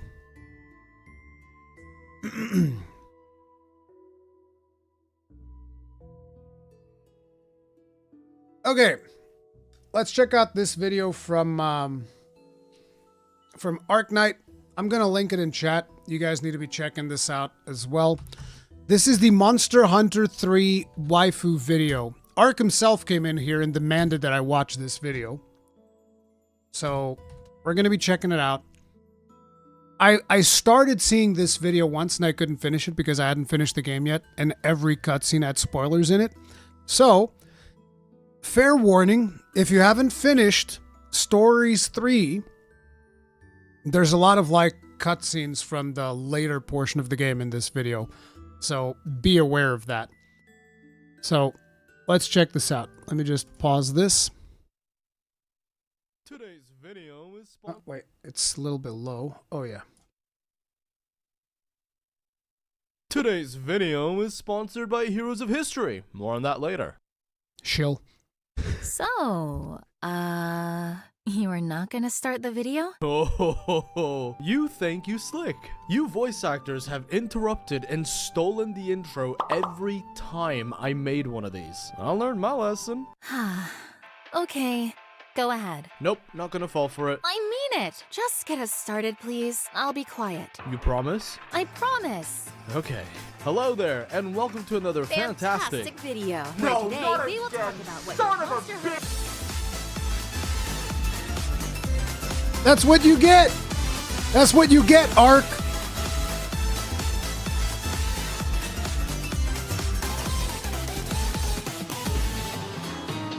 Waifus, the one thing keeping you from itching the back of your throat with a loaded shotgun. Welcome everyone to Whoa. the video where I will pass divine judgment based on nothing more than the monster rider you wish was riding you. Stories 3 has given me some amazing material to work with, which is why this time around I'm particularly unhinged. You'll experience a multitude of emotions such Because usually Ark is not very unhinged. It's just this time around. as extreme happiness, a little bit of sadness, but mostly, I'm not gonna lie, it's probably mostly gonna be anger. I mean, of course, he says it's mostly going to be anger, and he starts with Korra, because there's a reason for us to be angry about Korra. I mean, imagine trading the gun lance for a longsword. That's like biggest betrayal of 2026. That's insane.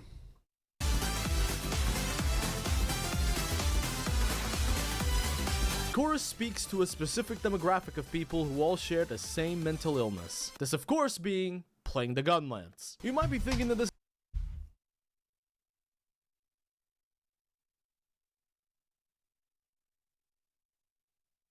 This fucking guy. Just like straight up. is the perfect waifu for anyone who likes gun lances, but here's the thing, bozo, nothing is what it seems. Because Korra swaps the gun lance for the fucking longsword. Because of course she Of course, you had to bring it up. does. I'm just gonna drop this here because this is probably the only time I'll ever get to bring this up, but this Uno reverse card was so bad that Rurikhan felt the need to vent it. I've forgotten about this. I did send this message. Bitch dropped the gun lance her husband gave her for a fucking longsword. You got directed. The second I saw this cutscene, I had to message Ark. Because Ark was simping for Korra nonstop. Ever since the game was announced, this guy was simping for Korra. Ever since it was announced. Yeah, on the 15th of this March, 15th of March. That's when I told Ark she's for the streets.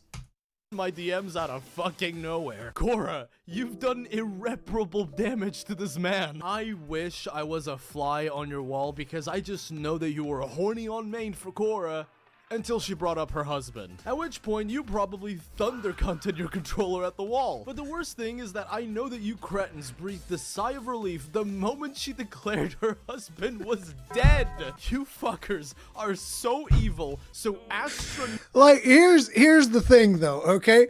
I've always been for the protagonist's mom, okay? I forget what her name is. I'm terrible with names. You guys know this. But the mother of the protagonist, I've always said, she's the best waifu. She is right there. She's the best one.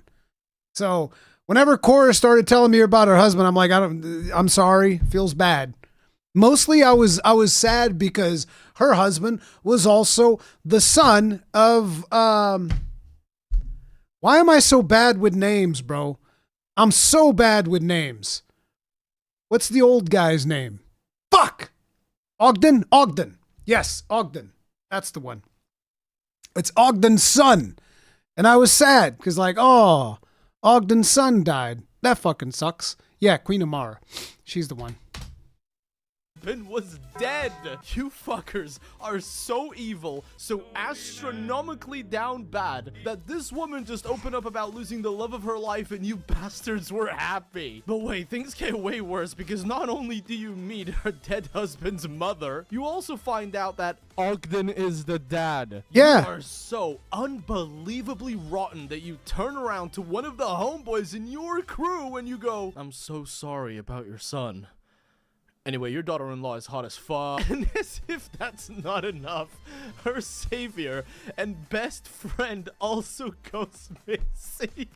Bro, I'm telling you, life fucked her over harder than any of you ever could. Throughout the story, you get these moments where Cora really opens up about her past and how she feels like she doesn't belong. It's quite touching because her... Also, I gotta ask, why does Arc character look like, it looks like a side character from an anime that I've watched? Like, what was the... Captain Tsubasa? His character just looks like one of the side characters from that show. Opens up about her past and how she feels like she doesn't belong. It's quite touching because her story explores these topics of imposter syndrome as well as a toxic struggle for independence. She feels as if she deserves to be alone, like she doesn't deserve love because everyone she loves seems to suffer and eventually die. And the worst part is that she blames herself for not being able... You know that this just triggers that instinct of like, I can fix her. I can totally fix her. To protect them, and that ends up getting her into some dangerous situations as well as pushing back her fellow rangers who want to do nothing but help. With all that in mind, generally speaking, Cora has two types of fans. On one side, you have the people who understand her pain and want to show her that no matter how much life breaks you down, you will always still be worthy of love and happiness. This is honestly the most reliable type of human you could ever find. The type that you know will go through hell just to make sure that you're happy without asking for anything in return. And then the other type of Cora fan is just into her because she has a giant ass. Honestly, some of you guys are just beyond saving. This woman is heartbroken to such an extensive degree, and you fuckers can only think about how deformed your face would look if she were to sit on it. And then of course you get the costumes. Oh, the costumes. If you pick this outfit, you just want to get pegged. And I know that you know that I'm right. Well, you think I don't know you by now? I made so many of these videos that by this point I probably know your sexual... It's a good thing that I picked the other costume. You guys can go check. You can go check the playthrough. I used the other costume, okay? Or you by now? I made so many of these videos that by this point I probably know your sexual fetishes more than you do. Oh, it's Queen Amara time? Oh, hells yeah. The actual best waifu. I think everything that was said about Cora would be about as bad as it gets, but somehow Amara just finds a way to make things even worse. Let's begin by addressing the obvious elephant in the room. No, not that one. That one was left into you. Please bring it back. Need I remind you that Amara is your mom? Technically, not accurate. She is the protagonist's mom. Not my mom. Not my mom. The protagonist's mom. technically speaking, if you like her, you are somewhat willingly engaging in royal incest, which technically speaking is also historically accurate. If you don't know what I'm talking about, just Google the Habsburg family tree and cry yourself to sleep. Jesus. Now that I've gotten that immensely fucked up fact out of the way, let's look at Amara with a more realistic lens. After all, we're not the protagonist, we're the player. Surely exactly. that sets things straight, right? Nope. Yes. You know, she isn't called— What? Why not?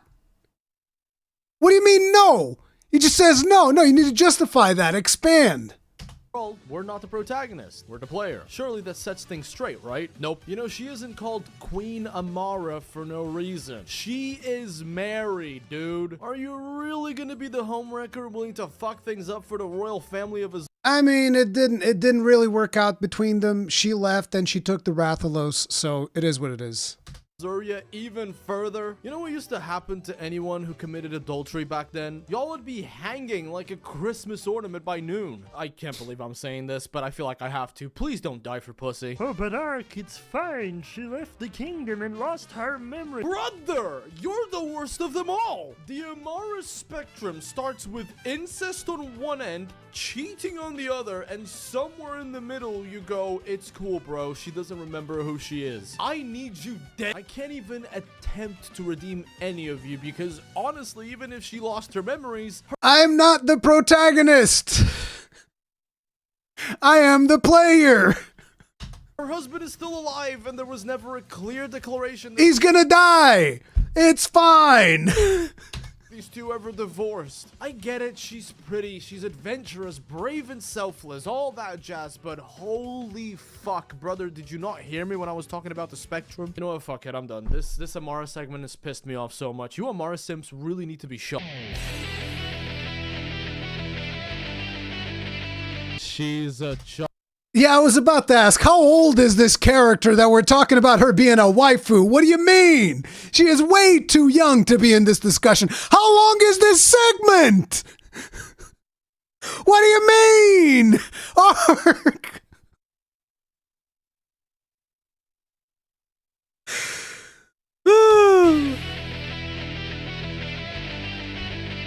She's a child. Yes. This doesn't count because What?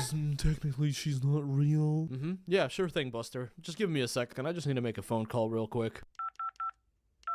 FBI?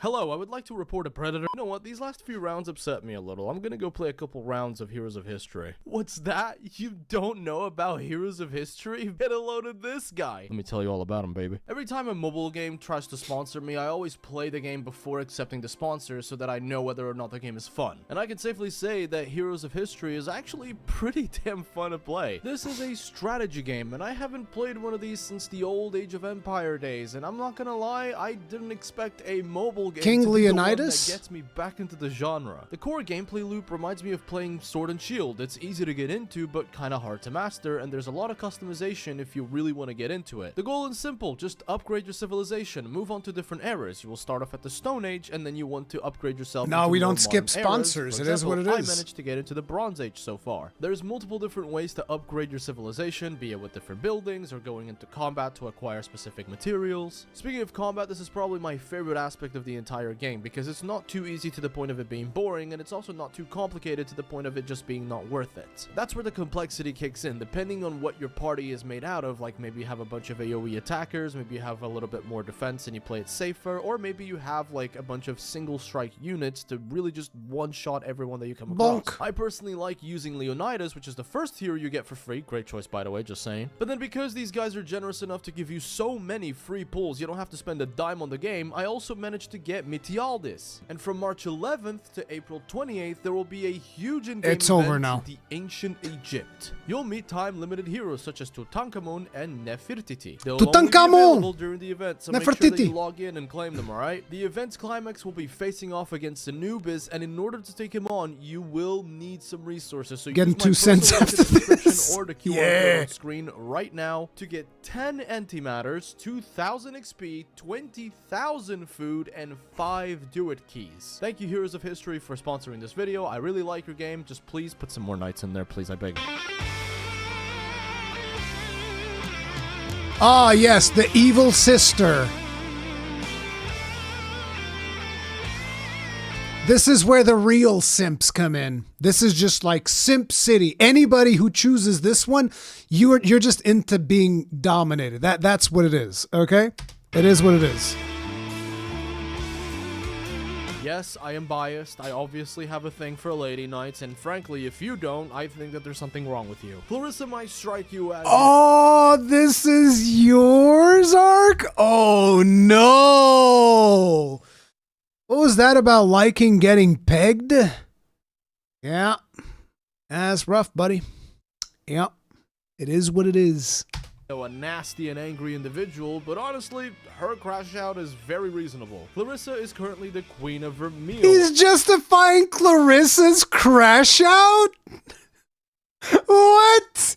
A land basically torn to pieces by the encroachment. Her people are starving, they're homeless, they're suffering, and she can't do anything about it. Meanwhile, the neighboring kingdom of Azuria is, Sweeping. by comparison, having a great fucking time. I just don't really get it when people mention that she comes off as aggressive, because, you know, all she did was start a, war. You know, actually, taking a step back, she is uncomfortably okay with going as far as letting her sister be taken as a hostage, knowing fully well that she could be executed if she attacked Azuria.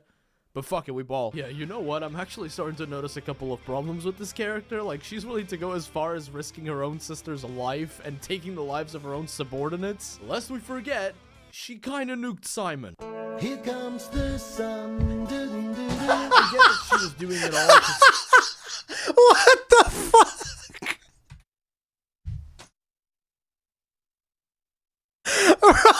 That editing is fucking diabolical, dude. Look at that. taking the lives of her own subordinates. Lest we forget, she kinda nuked Simon. Here comes the sun.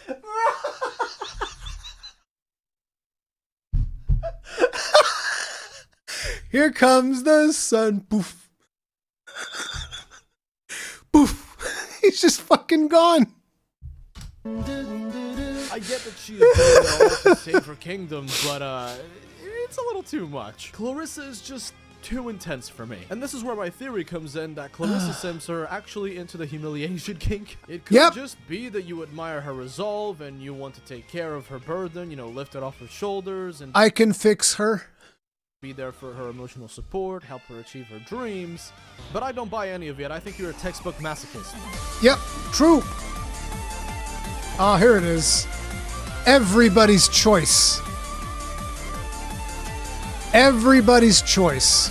Eleanor. Eleanor is Clarissa minus the crazy. Eleanor is very popular and she fully deserves it. Here we have a character that is brave, selfless, helpful, with most of it hot as fuck. I mean kind. That's what I was going to say. You meet her right at the start of the game and she makes a solid first impression. After all, while multiple people around her are arguing about potentially starting a war, she diffuses the whole situation by offering herself as a hostage. What a huge power play it is to walk into the enemy. Victor says at least she can cook. So you didn't play the game, is what you're saying. Have you seen some of the things this woman cooks? I wouldn't feed that to my dog. Territory with such confidence. In fact, things don't escalate right away once she arrives, so she's very curious about Azuria and its people. And brother, there is nothing more attractive than someone who is interested in who you are, where you come from, your culture, your customs. This is starting to sound like fetishization, not gonna lie. The whole time she's around, she's pretty useful, and also, I gotta address this, but it's just so nice to see women represented in such an independent, reliable, and lovable manner. And before you say I'm LARPing feminism for pussy, I'm happily married. I got nothing to prove here. Bitch. Hold on, let me fix up the allegations real quick. I hate women! The more I look at Eleanor as a character, the harder it is to find any faults that majorly stick out. Like I said, she's very popular and she deserves it. She's too nice. That's her flaw. She's too nice. Because she genuinely is her. I guess the worst part about her is her sister? Bro, can you imagine Eleanor bringing you home like, oh, this is my boyfriend, he's from Azuria, and Clarissa just fucking...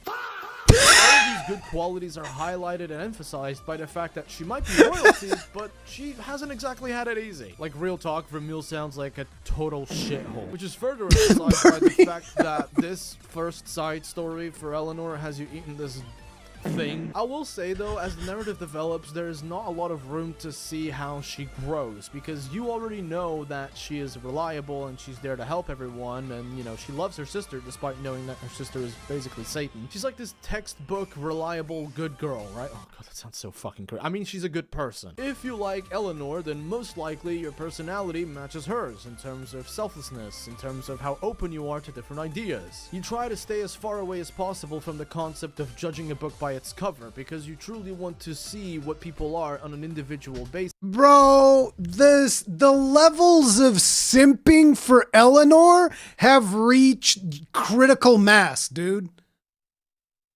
It's like when he's talking about Amara, it's like a million reasons why you can't get it on with Amara. When he's talking about Eleanor, here's a million reasons why she's the best woman to ever have existed. You fucking simp. Not just put them in boxes depending on which, demographic margin they might belong to. But as per every popular girl, plenty of her fans are just gooners out of control. We all know someone, like you, be it at, school or work or, whatever it is, maybe an idol that is very popular and that deserve the attention that they get because they genuinely push it forward. But at the same time, they just have these degenerate fan base niches that just objectify them constantly. Trust me, I would know because I too am a popular sex object.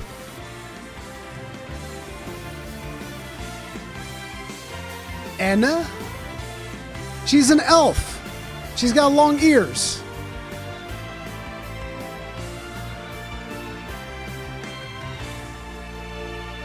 Now, I know that I haven't exactly been kind to Anna before. Let's go. Shut up. But people change and people grow, and here I am.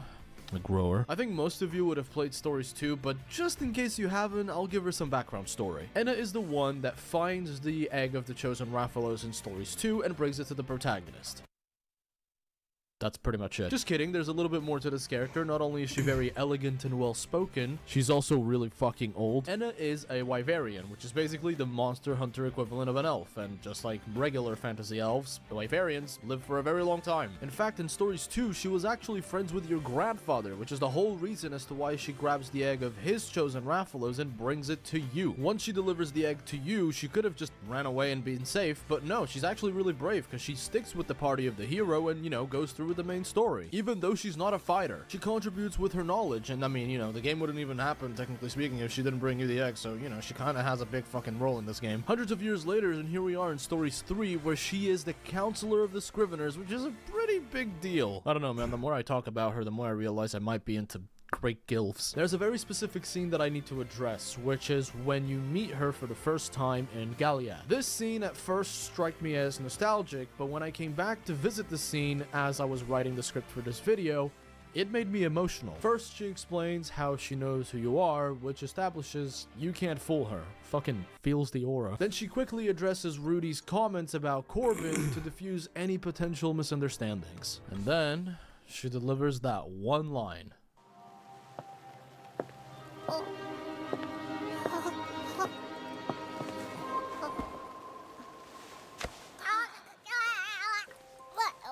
are you? Navi. It's literally one word, but it delivers so many emotions. Again, if you haven't played Stories 2, none of this will make any sense to you, so allow me to explain. Navi refers to Navarro. He was the Rudy of Stories 1 and 2, and although plenty of people think he was annoying, I vibed with him because I too am extremely obnoxious. Much like Anna, Navi wasn't a fighter, but he was right there the whole adventure, both in Stories 1 he was and a 2, fighter. putting his life at risk in many instances. In Stories 3, there's multiple hints at Navarro's existence. For example, every single time Rudy uses his power, it's a callback to Navarro and what he went through. These Pikachu thunder powers that Rudy has, they come from Navarro because he was tortured and experimented on. The reason as to why I'm giving you so much context Tortured, experimented on, and they put Zinogre genes on him. And that's why he can go all Super Saiyan zappy zappy. is to highlight how resilient of a person Anna really is. I don't know about you guys, but one of, if not the toughest feelings in life is losing someone that you love. Maybe they moved away, maybe you parted ways because of certain life events, or maybe they died. Death is a natural part of life. I mean, hundreds of thousands of people pass away every single day, and yet it's a concept that is so incredibly Ark is going so deep only to give you whiplash when he pulls you back out. Watch. Watch. I know how he works.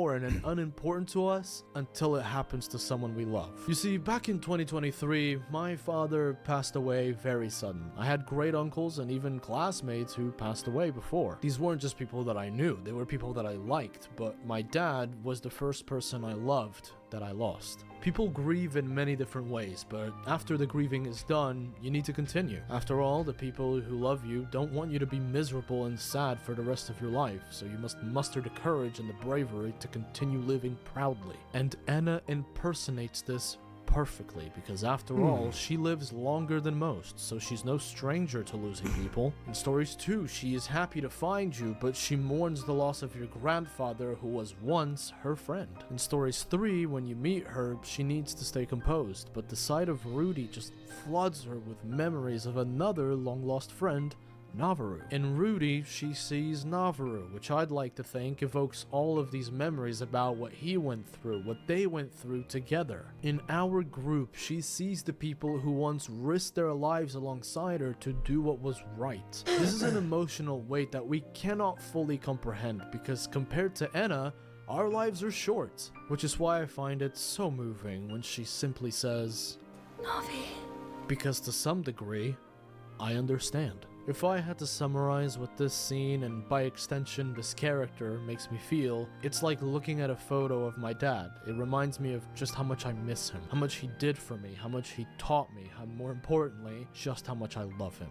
To me, Anna isn't just a silly waifu character. She's a lesson, a reminder. In her, I see pain. I see need to grow, to be a part of something bigger than yourself, to make your loved ones proud, to be there for your fellow people and make you, watching this video, understand that you are never alone in your sorrow. And I guess what I'm trying to say is that in Anna, I see myself.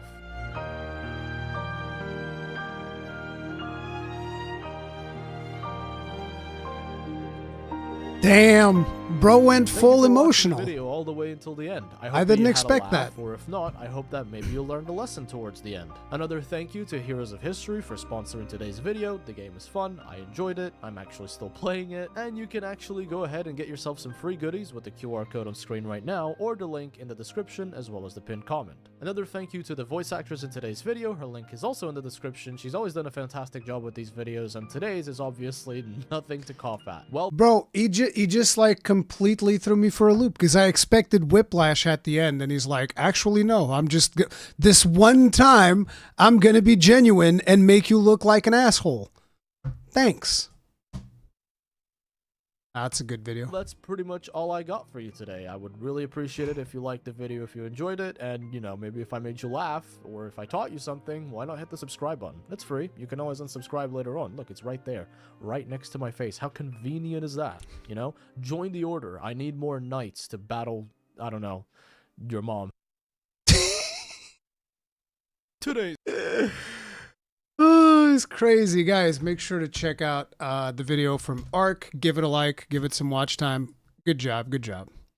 I'll take your likes and subscriptions now. Exactly.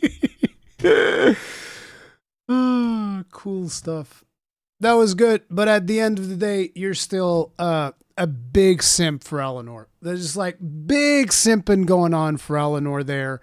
Like, no excuses. It is what it is. I'm going to get my cup of coffee, and then we're going to continue.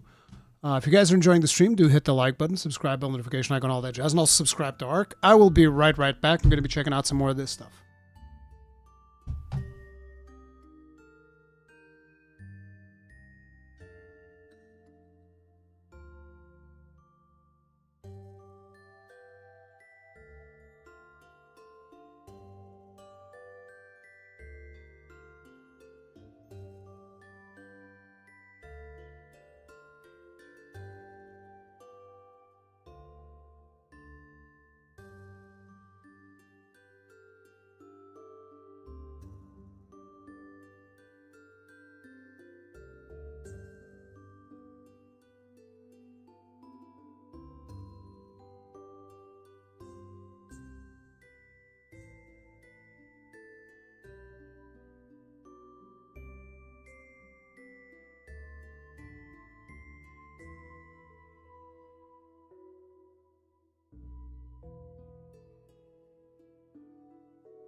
Hello again, Chair. Please stop Ruri from interrupting your live streams. That's how it's going to be, Tilted Glory Gaming? Thank you very much for the souls. Tip of the hat. Appreciate the support. Thank you.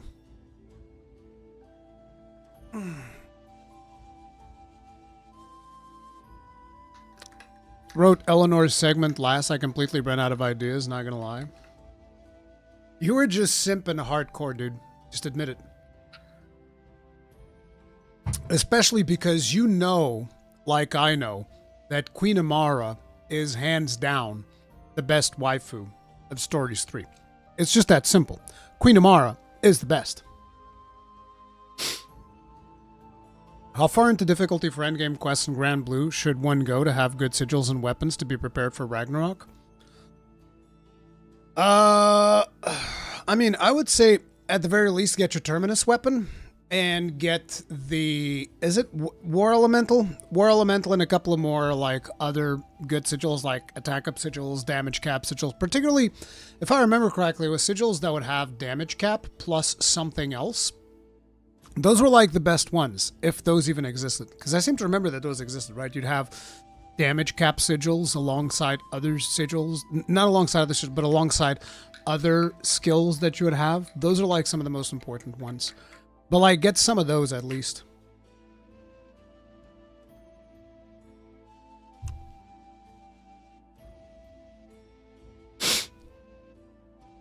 No, I haven't seen the PoE stuff yet.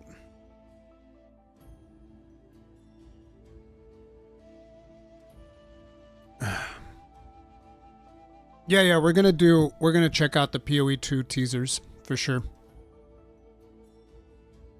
There's a new system to move a skill from a 5+ to a new one. Yeah, Arseni, we're checking out Grand Blue Fantasy now. Path of Exile after that, and then I have some more Monster Hunter stuff that I want to do.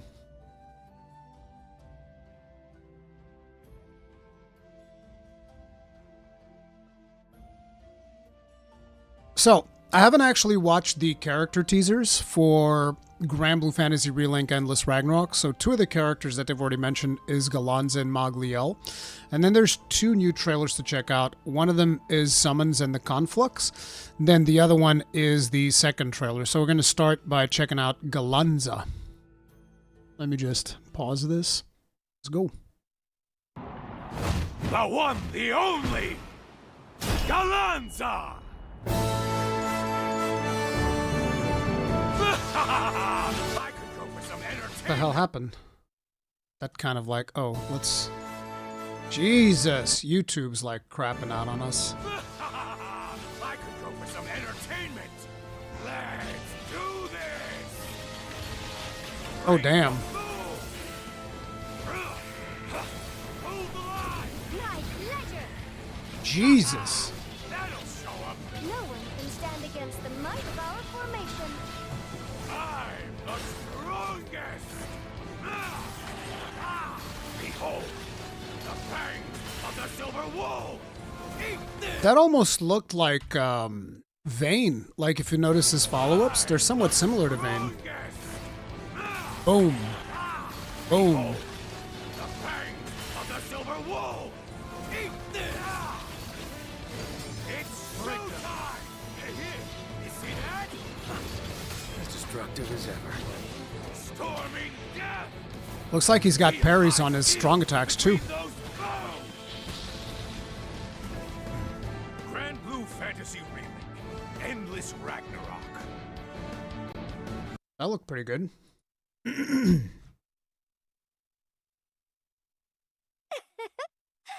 Lovely day. Now our performance begins. Go forth, ensorcelled blades. Pierce our foes.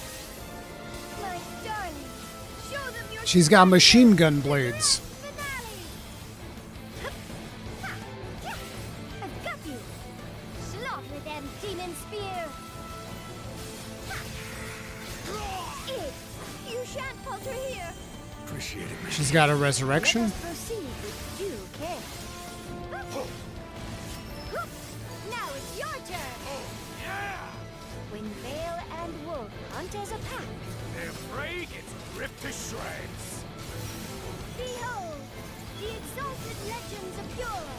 Big hammer. Symphony Superior!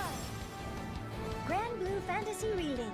Endless She seems more of like a supporty type spellcastery with lots of ranged shenanigans. Seems like she's going to be fun though.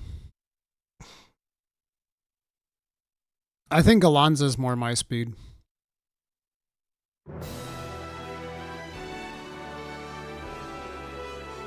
So in here we're going to learn about the conflux.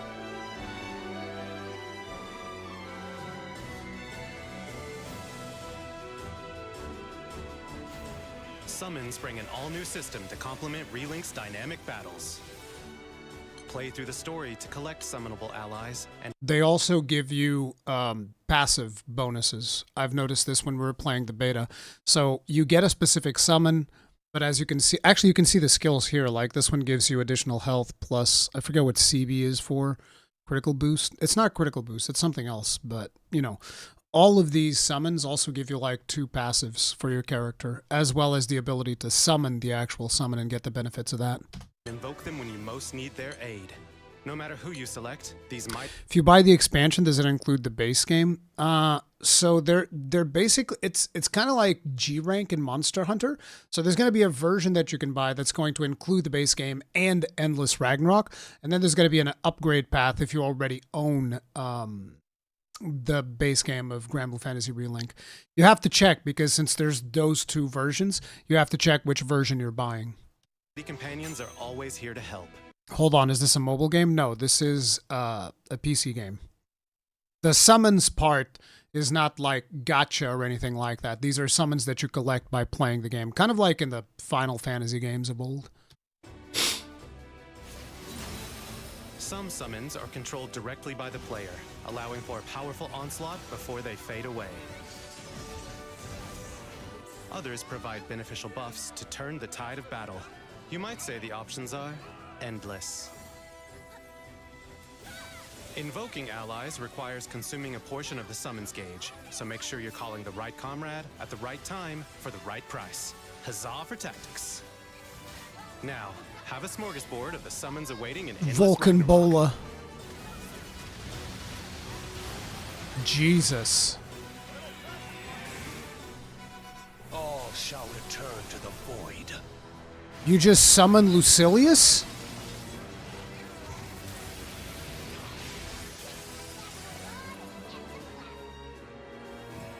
Happy to oblige.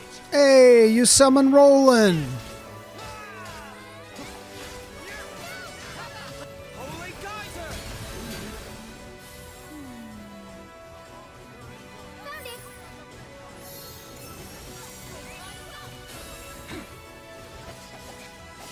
We are the fair!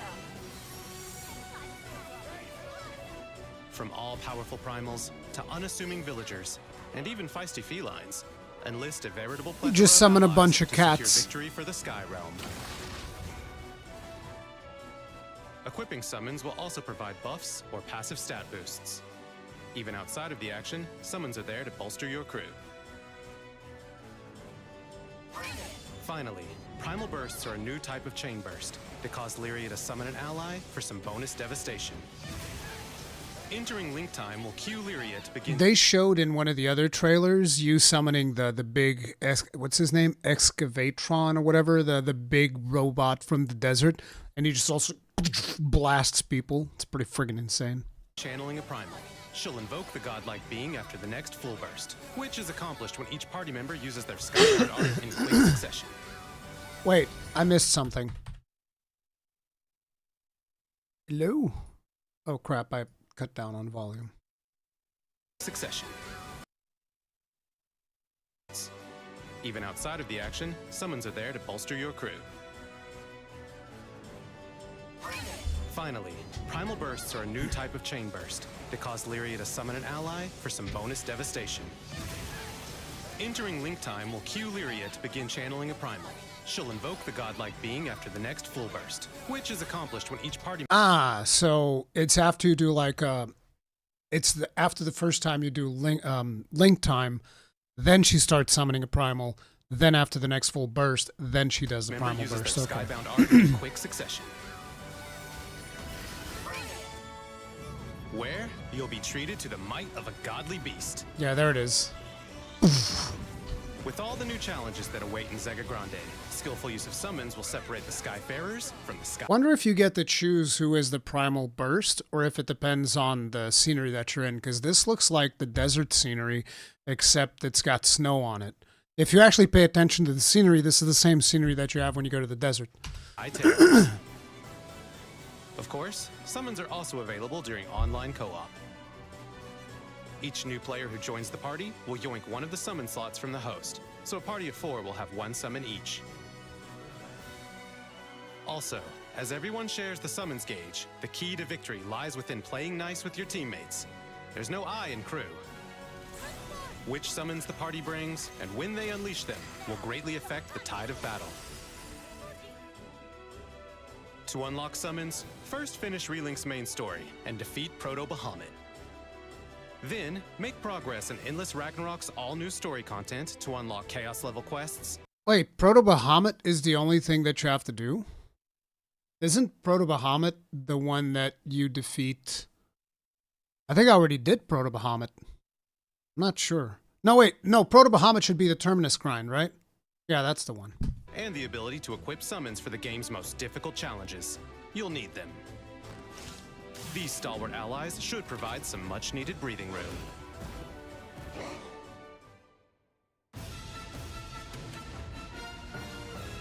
The Conflux is a brand new addition to Relink and a special solo mode. Unlike the main story or quests, would-be explorers will traverse randomized stages to discover what lies at the Conflux's treacherous depths. Stay focused. Surveys begin from the mysterious portals found in one of 2 locations, either the Seed Hollow backstreets or the Tridam Sanctuary. Each randomized locale features a different mission, which open up new portals when completed. HP and consumables persist between stages, so be cautious. An interdimensional labyrinth is not where you want to waste resources. Between pockets of space, explorers can power up with mode-exclusive buffs. And the deeper the party delves, the stronger they'll grow, ramping up for a fresh style of adventure new to Relink. Dive into the deepest reaches of an area, and a boss will rise to halt your advance. Take them out to officially end a survey, and reap tons of materials to upgrade weapons and sigils. With Relinks bursting at the seams cast, and with even more crewmates on their way in Endless Ragnarok, exploring the Conflux is the preferred way for progression-oriented Skyfarers to upgrade their entire crew. Conflux stages are random and change with every dive. In addition to monster-infested rifts, the Conflux contains special stages, like games of chance, special rare encounters, or even treasure rooms. This seems really fun. It's basically a roguelike mixed into a game where you're kind of like already invested in because of other reasons. So it's kind of like a side roguelike thing. I kind of dig it. I think it'll be fun. What's this? Conflux-specific upgrades can make traversal even more effective, like the progression cherry on top. First, obtain resonance or conflux points by completing surveys. Then spin them to start new dives with supercharged abilities. Or save them to purchase powerful buffs while mid-exploration. The Conflux first unlocks after completing Chapter 6 of Relink's main story. Deeper areas unlock as the story continues to unfurl. Victor, he said in this trailer that you need to beat Proto-Bahamut.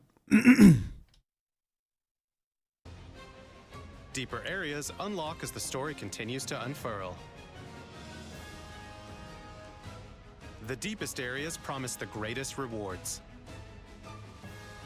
This means intrepid adventurers should brave the depths to improve their faves.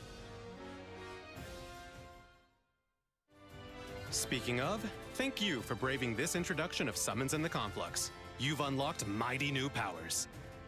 As for future previews, we'll have more to announce soon. So stay tuned, Skyfarers.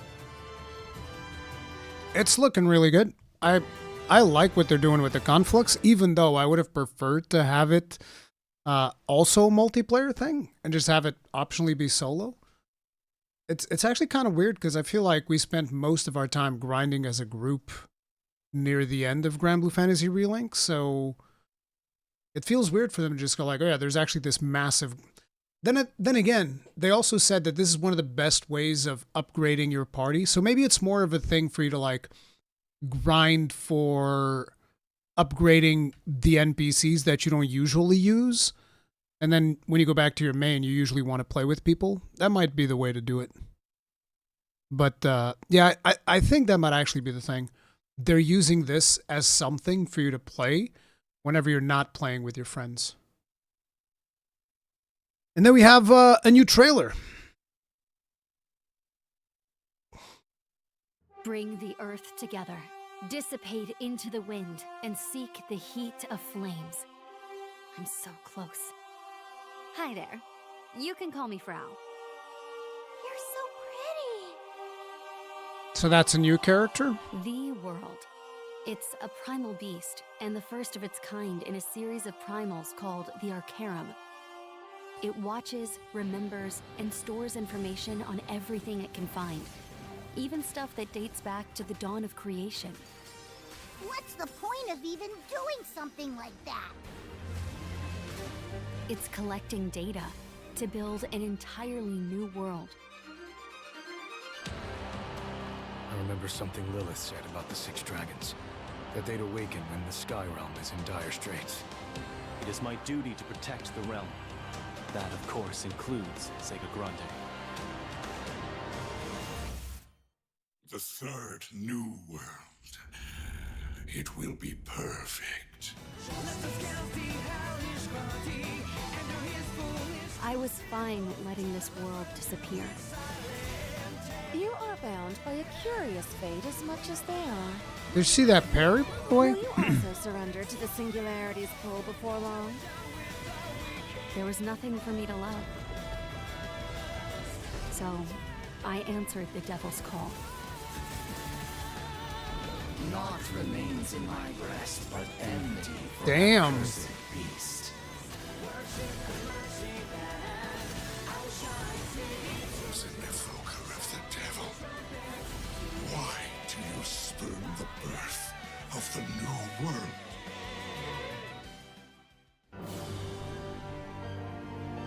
We are the wedges, elemental forces which maintain the shape of the world. In essence, we are the very bedrock Damn! of Genesis itself. The booba. Ferial the Black, charge you with the trial of thresholds.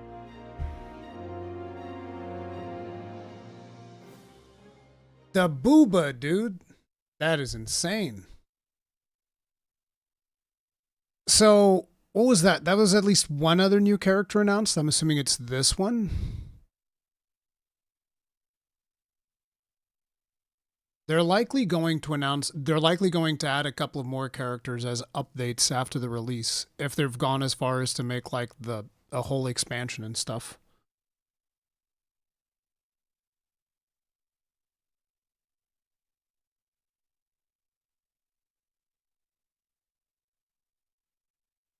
The 3 seconds that matter. Yeah, dude. I'm being greedy, but I hope there's more characters along the way. I think that there will be. But it's looking pretty good. I'm excited for when it comes out. I'm still grinding away on the PC version to see if I can get caught up with my PlayStation save. Gonna be harassing Wada and Dave soon to like get me caught up with Terminus runs. But yeah, I think they're looking pretty good. So before we continue, it is the Longbeard shoutouts. Shoutouts to Sephirian688, Q, Mobius Dragon, Golfa Fajr, MRCRO7547, Inazuma88, Sir Sedan, Nunch Francisco, X Athena the Baddie, Victor, D. Luffy, Renix, Necro Eyes, Volcaro1, Hookai, Venom Pure Evil, Really Old Gamer, Worst Wordmonger, Pascal Calais, Mizan Jamal, Heimdall, Astron RH, Fox Lavender, Dr. Eisenhower, Sephiroth, Sengetsu, Mr. Wipeout, Inquisitor Reed, Jojo Mojo, Draxus UK, J Walco 4, Senior Bacon, New Video Nerd, Figster, Cold Brick, Red Pigbank, Angry Scott's Dad, Robert, and Report Turret, which I think is Shelby Neko. Thank you very much for being grossly incandescent as Longbeards, you Giga Chads. Tip of the hat. Appreciate support. Thank you. Thank you very much.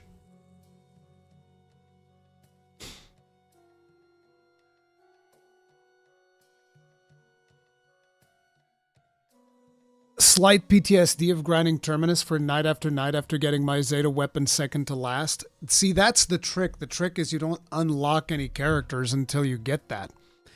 You just don't unlock the characters. You're going to stream more of that PC grind? At some point, yeah. We'll probably do another 2 or 3 streams or something like that. But I'm also doing a lot of it off stream because you've already seen me do that grind in the PlayStation 5. So, yeah.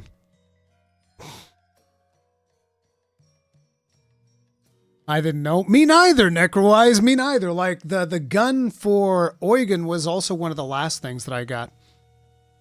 I'm too addicted. Help. Yep. Is this game co-op? Yes.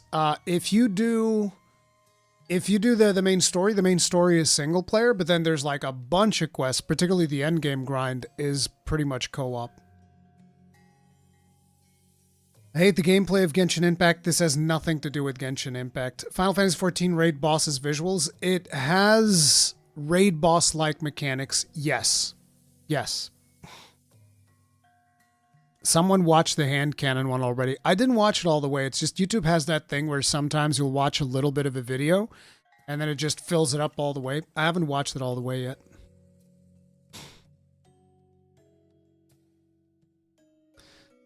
I got mine at 99 maxed out, 400 hours to grind. It's crazy. I need to find more hours in my day. Likewise. Tilted Glory Gaming. Likewise. Boss man, you getting the new Steam controller? No. I'm pretty happy with the Scuff one that they sent me. I'm gonna stick with that. Because, like, one thing that I've learned is that every controller has snapback no matter what you do, so I've kind of given up on that. There's no way to fix snapback, so I just don't believe that any controller will ever not have snapback issues for me, so whatever. I need help with what sigils to run an early endgame to farm better sigils. It's like, so long as you're not hitting your damage cap, you just go for damage, crit damage, that type of stuff, or any quality of life that you want, like lower cooldown, something like that. But most of the time, it's just straight up damage. When you hit your damage cap, which you can check by going up to the dummy and just hitting the dummy and see, oh, am I always dealing the same damage? Probably means I'm in the damage cap. Then you just increase your damage until, you know, increase your damage cap until you can see, oh, no, I'm not hitting my damage cap again. Then you can keep going.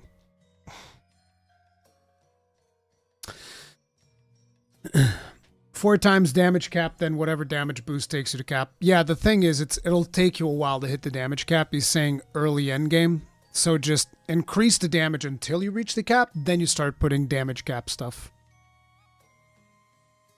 But yeah, the idea is that you just start adding damage cap as you start hitting the cap, and then start removing damage stuff to add more damage cap as you go above and beyond.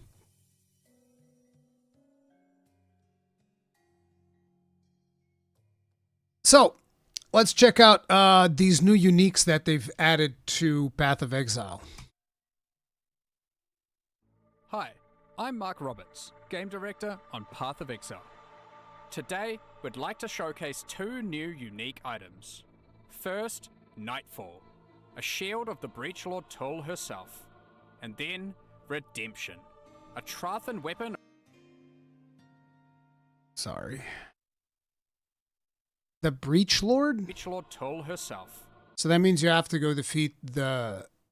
I'm assuming it means you have to go defeat the Pinnacle boss for Breach. That means I'm never going to get this item. I don't want to do Breach. I want to go do Expedition. Oh man. And then, Redemption, a Trathan weapon of absolute destruction. These are both being added that looks at Return gorgeous. Of the Ancients. Tull ruled her frozen, barren wasteland with an eye cast outward to worlds beyond. She wanted more for her brood, and being the formidable breachlord that she is, she waged war to get what she wanted. Nightfall gives you the opportunity to wage war like a breach lord. Using Soaring Midnight, you throw the shield outward. If you do nothing, it will return to you. However, using the skill again while the shield is airborne, That looks so teleport you to the badass. shield and slam it down for ultimate devastation.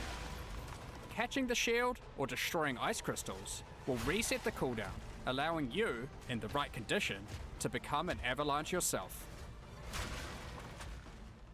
Now another I really want to play. It's like I want to do I wanted to do the Ballista Mercenary. At the same time, I almost just want to play a warrior so that I can do this. So that I can just stack strength like a maniac. Because, like, what are the stats on this shield? Yeah, it's just strength. I just want to stack strength like a maniac and then just have at it with the big shield and just destroy everything. Midnight. You throw the shield outward. If you do nothing, it will return to Like, you. look at this thing. However, using the skill again while the Bam! shield is airborne will teleport you to the shield and slam it down for ultimate devastation. Like, it's Catching the shield crazy, or dude. destroying ice crystals will reset the cooldown, allowing you, in the right condition, to become an avalanche yourself. Now another unique, Redemption. And then just a friggin' This is grenade certainly launcher. No ordinary weapon. It specializes in all things that go boom. This weapon was created during the peak of the Trathan Wars. So this requires, wait, let me just, 114 strength, 63 dexterity, cannot load or fire ammunition, just loads of damage. Hit with this weapon have no critical damage bonus, 22% reduced cooldown recovery rate, gain 1 explosive rhythm every 2 times you use a grenade skill. Remove all explosive rhythms on reaching 10 to gain explosive fervor for 10 seconds. And wielded by none other than Ratha Azadi herself. It was designed specifically for her to send a message. Never again would a rival house doubt the ferocity of House Azadi. So the biggest thing about grenades is that they're annoying to use, because that was the first build that I did in Path of Exile 2. I loved my grenade build. It was fantastic. It was a witch hunter, launching grenades from the crossbow. Had a blast with it. It was back when we were doing the combo of poison grenade or whatever it's called, coupled together with explosive grenade, and it was just like boom, boom, boom, boom, boom, boom, and everything would explode. It was fantastic. Loved it. Adored that build.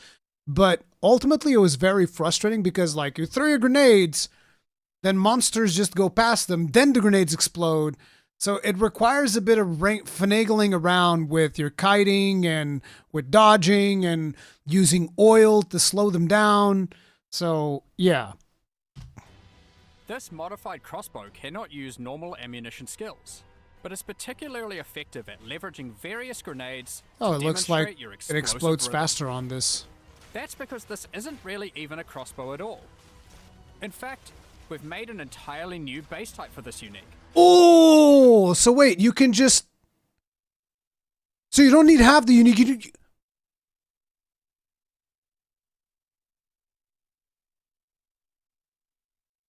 Oh, I'm definitely making a mercenary now, bitch! Oh, yes!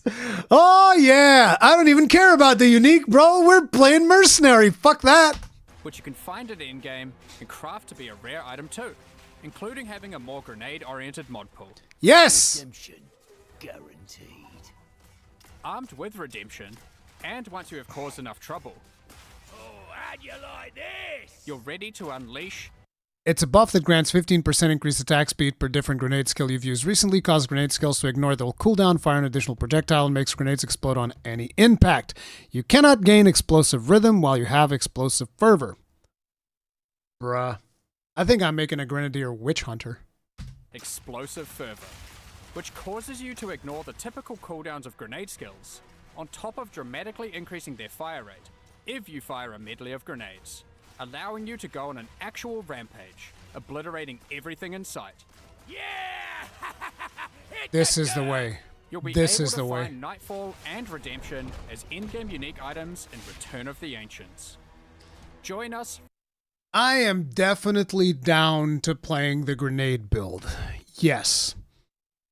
Does PoE 2 have a story, or is it just combat all the time? It has a story. It's actually a pretty decent story. Although it's not finished yet because we're still missing the last 2 acts of the game. But so far, I've really enjoyed it. I think it's really cool. So that's the hand cannon, dude. I'm definitely doing mercenary because like I was hesitating because I'm like, do I want to do warrior for the big shield thing? But that requires me to go do breach, and I don't want to do breach. I want to do expedition. So likely mercenary is back on the menu. Big grenade launcher. Let's friggin' go. It's gonna be a blast. I love grenades. Grenades are the main reason why I wanted to play crossbow to begin with. So it's just that simple.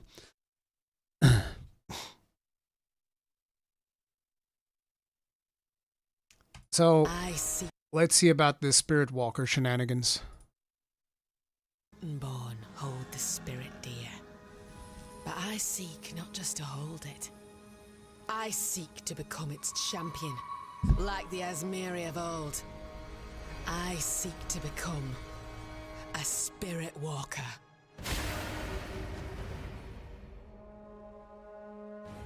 In Return of the Ancients, we're adding an ascendancy class for the Huntress, the Spirit Walker.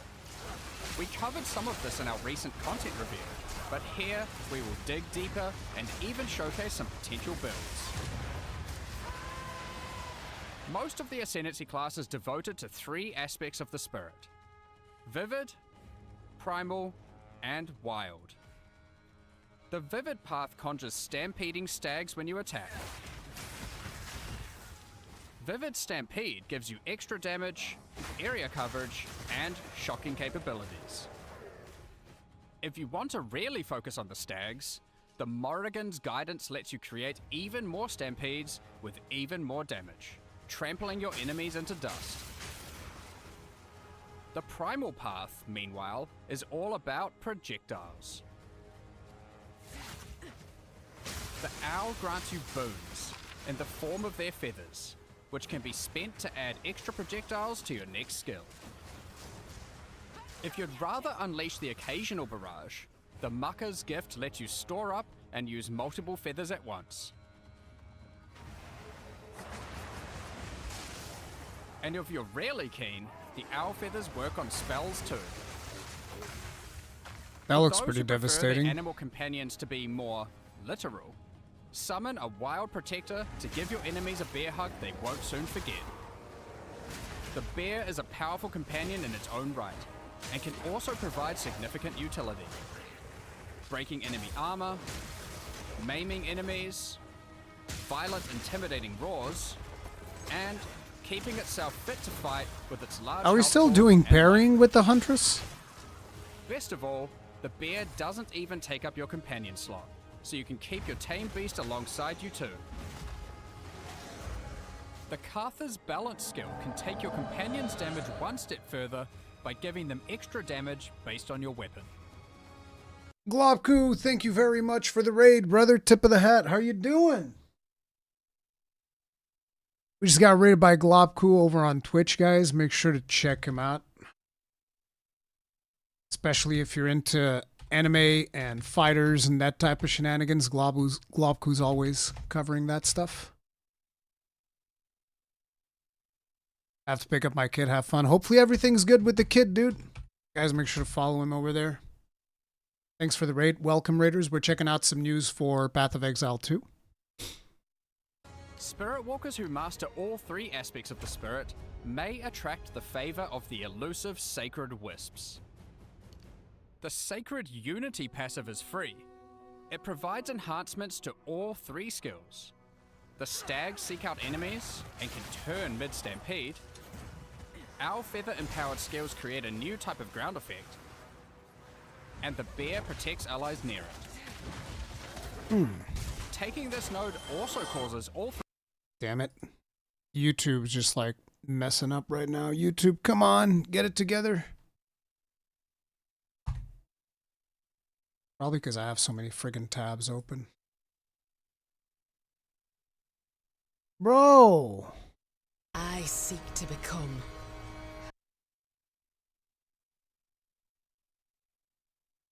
Dude. YouTube is just like becoming so annoying. Best of all, the bear doesn't even take up your companion slot.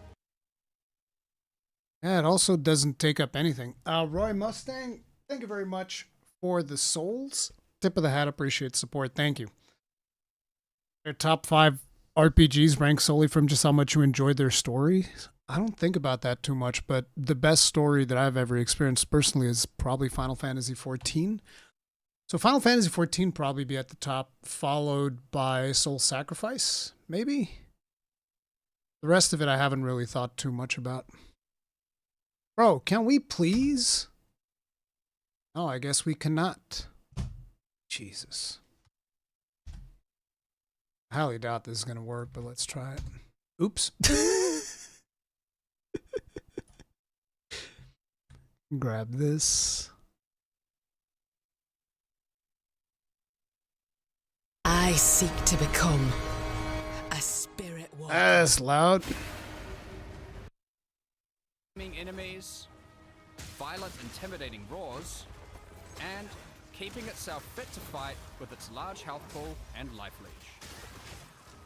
Best of all, the bear doesn't even take up your companion slot, so you can keep your tame beast alongside you too.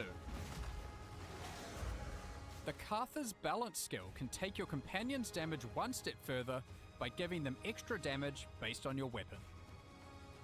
Spirit walkers who master all 3 aspects of the spirit may attract the favor of the elusive Sacred Wisps. The Sacred Unity passive is free. It provides enhancements to all 3 skills. The Stags seek out enemies and can turn mid-stampede. Our feather-empowered skills create a new type of ground effect. And the bear protects allies near it. Taking this node also causes all 3 skills to change appearance to reflect their sacred empowerment. The Spirit Walker has a couple of tricks up her sleeve outside of animal spirits. Idolatry provides massive bonuses to more minion-focused builds. And last, but definitely not least, the Natural Order passive grants Tame Beast the ability to tame bosses. Yep, all of these. So you have the shark, you have Big Monkey. Yep. Wait, what was that one? Yep. I don't recognize that one. Jesus. Manticore. All of these. Diablo-like dude. It's a surprise to hear that these bosses can cut through packs and... Roy Mustang, thank you very much for the souls. Tip of the hat, appreciate support. Thank you. Today is the first I've heard of Soul Sacrifice. I don't play Final Fantasy XIV on the channel. I used to play it, but then Dawn Trail came out, and I didn't like Dawn Trail, so I stopped. What's it called? Evercold might get me to come back though, because that's looking really good. But yeah, and Soul Sacrifice is just absolutely phenomenal, but unfortunately it's stuck in its Vita jail, so most people never hear of it. Bring the pain to their former friends. If you like the look of the Spirit Walker, but need some further inspiration for what to do with her, we've put together a couple of in-game builds to give you ideas, kindly made by some of our developers.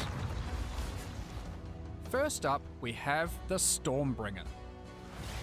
We have a standard-looking Twister build dialed to 11, where we utilize Whirling Slash and Barrage to unleash Twisters to devastate our enemies.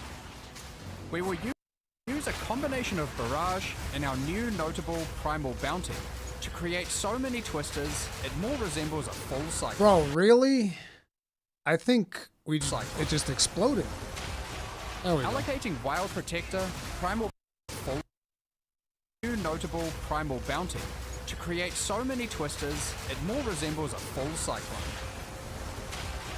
Allocating Wild Protector, Primal Bounty, and Vivid Stampede will unlock a notable that empowers all 3, giving them more. I think that this particular showcase definitely shows us what their intent is in regards to, do we want more slow methodical combat, or are we going back to the zoom of Path of Exile 1?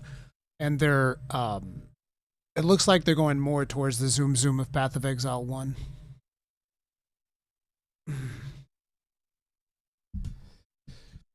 More utilities and features.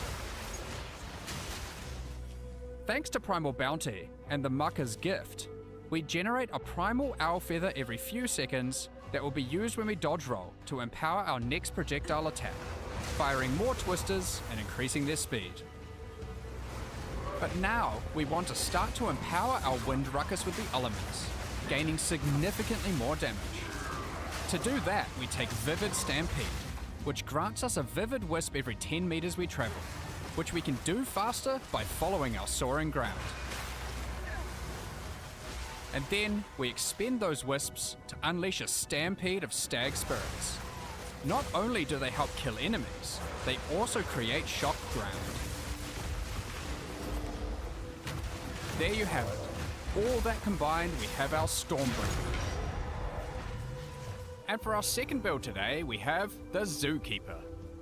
This build is for those who prefer to sit back and let your animal army do all the work. This reminds me of Revive Necromancer from back in Diablo 2. The Spirit Walker has enlisted the entire zoo to fight on her behalf, with a whopping 6 companion skills active. This is thanks to Sylvan's Effigy, a new unique scepter coming in Return of the Ancients that completely removes the companion cap, and also gives us a big bad alpha wolf that buffs all our other companions. We've also got a pack of regular wolves, 3 different tame beasts, including the mighty Silverfist, and our trusty bear, with our last bits of spirit used on some skeletal clerics to keep everyone healthy. All you have to do is sit back and enjoy the show, and maybe remind your alpha wolf to summon its spirit friends every once in a while. This might be a good time to mention that companion damage has been buffed across the board. This build squeezes maximum value out of Spirit Walker's Idolatry node, even wearing Darkness Enthroned to equip more idols. Finally, we're going all the way to the Cartha's Balance and wielding a juicy spear to grant our companions a lot of damage.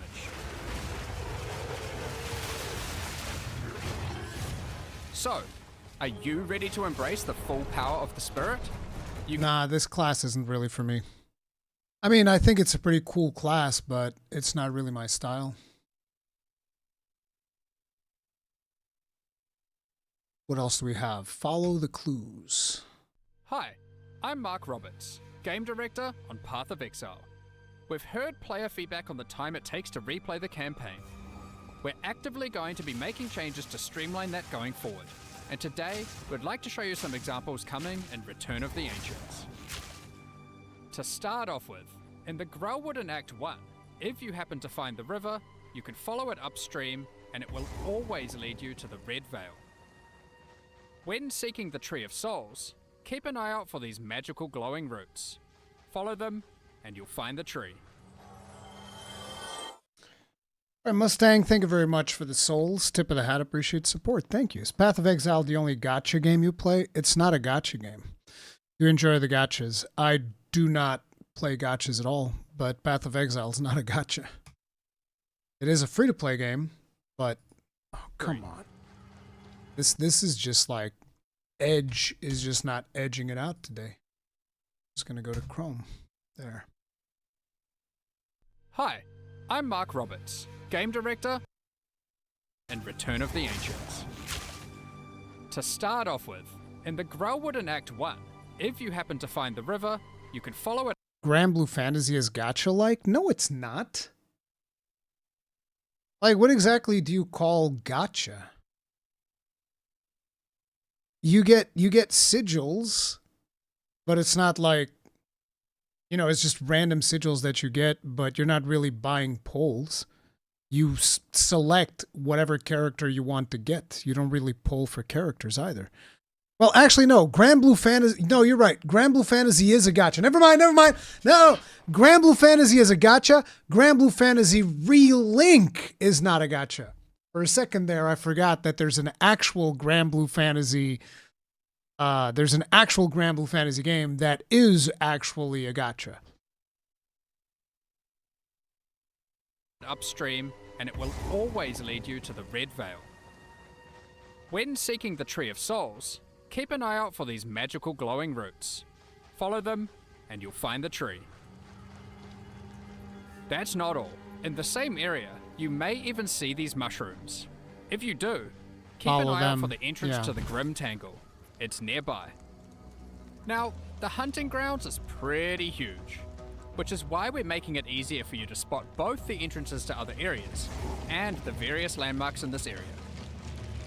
Like this nifty signpost in the middle of the path, which will lead you to the Ogham farmlands. And if that wasn't enough direction, there's now a rather grim farm-to-table trail in the form of this pecked-at bovine leading straight to the territory of its butcher, the Bloody Crowbell. Crowbell's so cute. The ritual in this area, once completed, will create a trail of locusts leading direct to Freythorn. And once in Freythorn, each ritual will do the same, to the next closest ritual.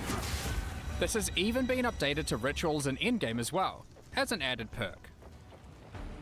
Moving into Act 2. Traitor's Passage now has a guaranteed intersection, where one of the ways will always lead to Balbala, and one to the exit. To know which way to go, just follow the Maraketh parchment, which was used to bind djinns. Surely that'll lead to the Djinn Balbala, right? And of course, Titan Valley. Now you are immediately presented with your goal of the level, this giant set of Titan heads. Behind each is an entrance to a linear canyon. Reach the end of the canyon, activate the seal, and use the newly spawned portals to return back to the start and see what activating the seal did. Significantly smoother and clearer objectives in this area. In Act 3, the jungle areas have camps of explorers to sell you items. However, they are now even more useful. By talking to the explorers, they will point towards the next area. The destination is also revealed on your minimap, so you'll always know where to go.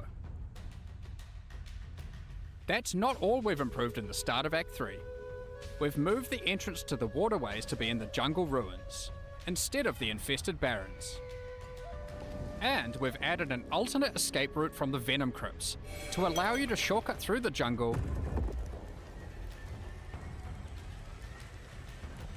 And we've even moved the Azak Bog to be in the waterways, so you don't need to go searching for it in said sparse jungle. But these are just a few examples. There are many more improvements. It's looking pretty good because sometimes, particularly in Act 3, there are so many places where you can kind of like get lost that it can get quite frustrating. That's pretty cool. It looks like we have a couple of more unique items. Check those out.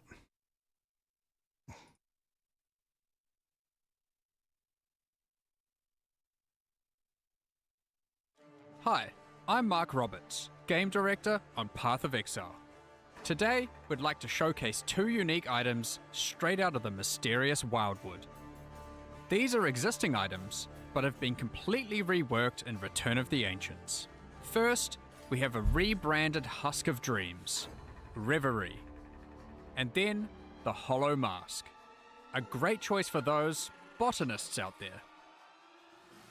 A druidic Magi woman, Sorel of Caer Tarth, led many into battle against the Nameless, who threatened the Wildwood.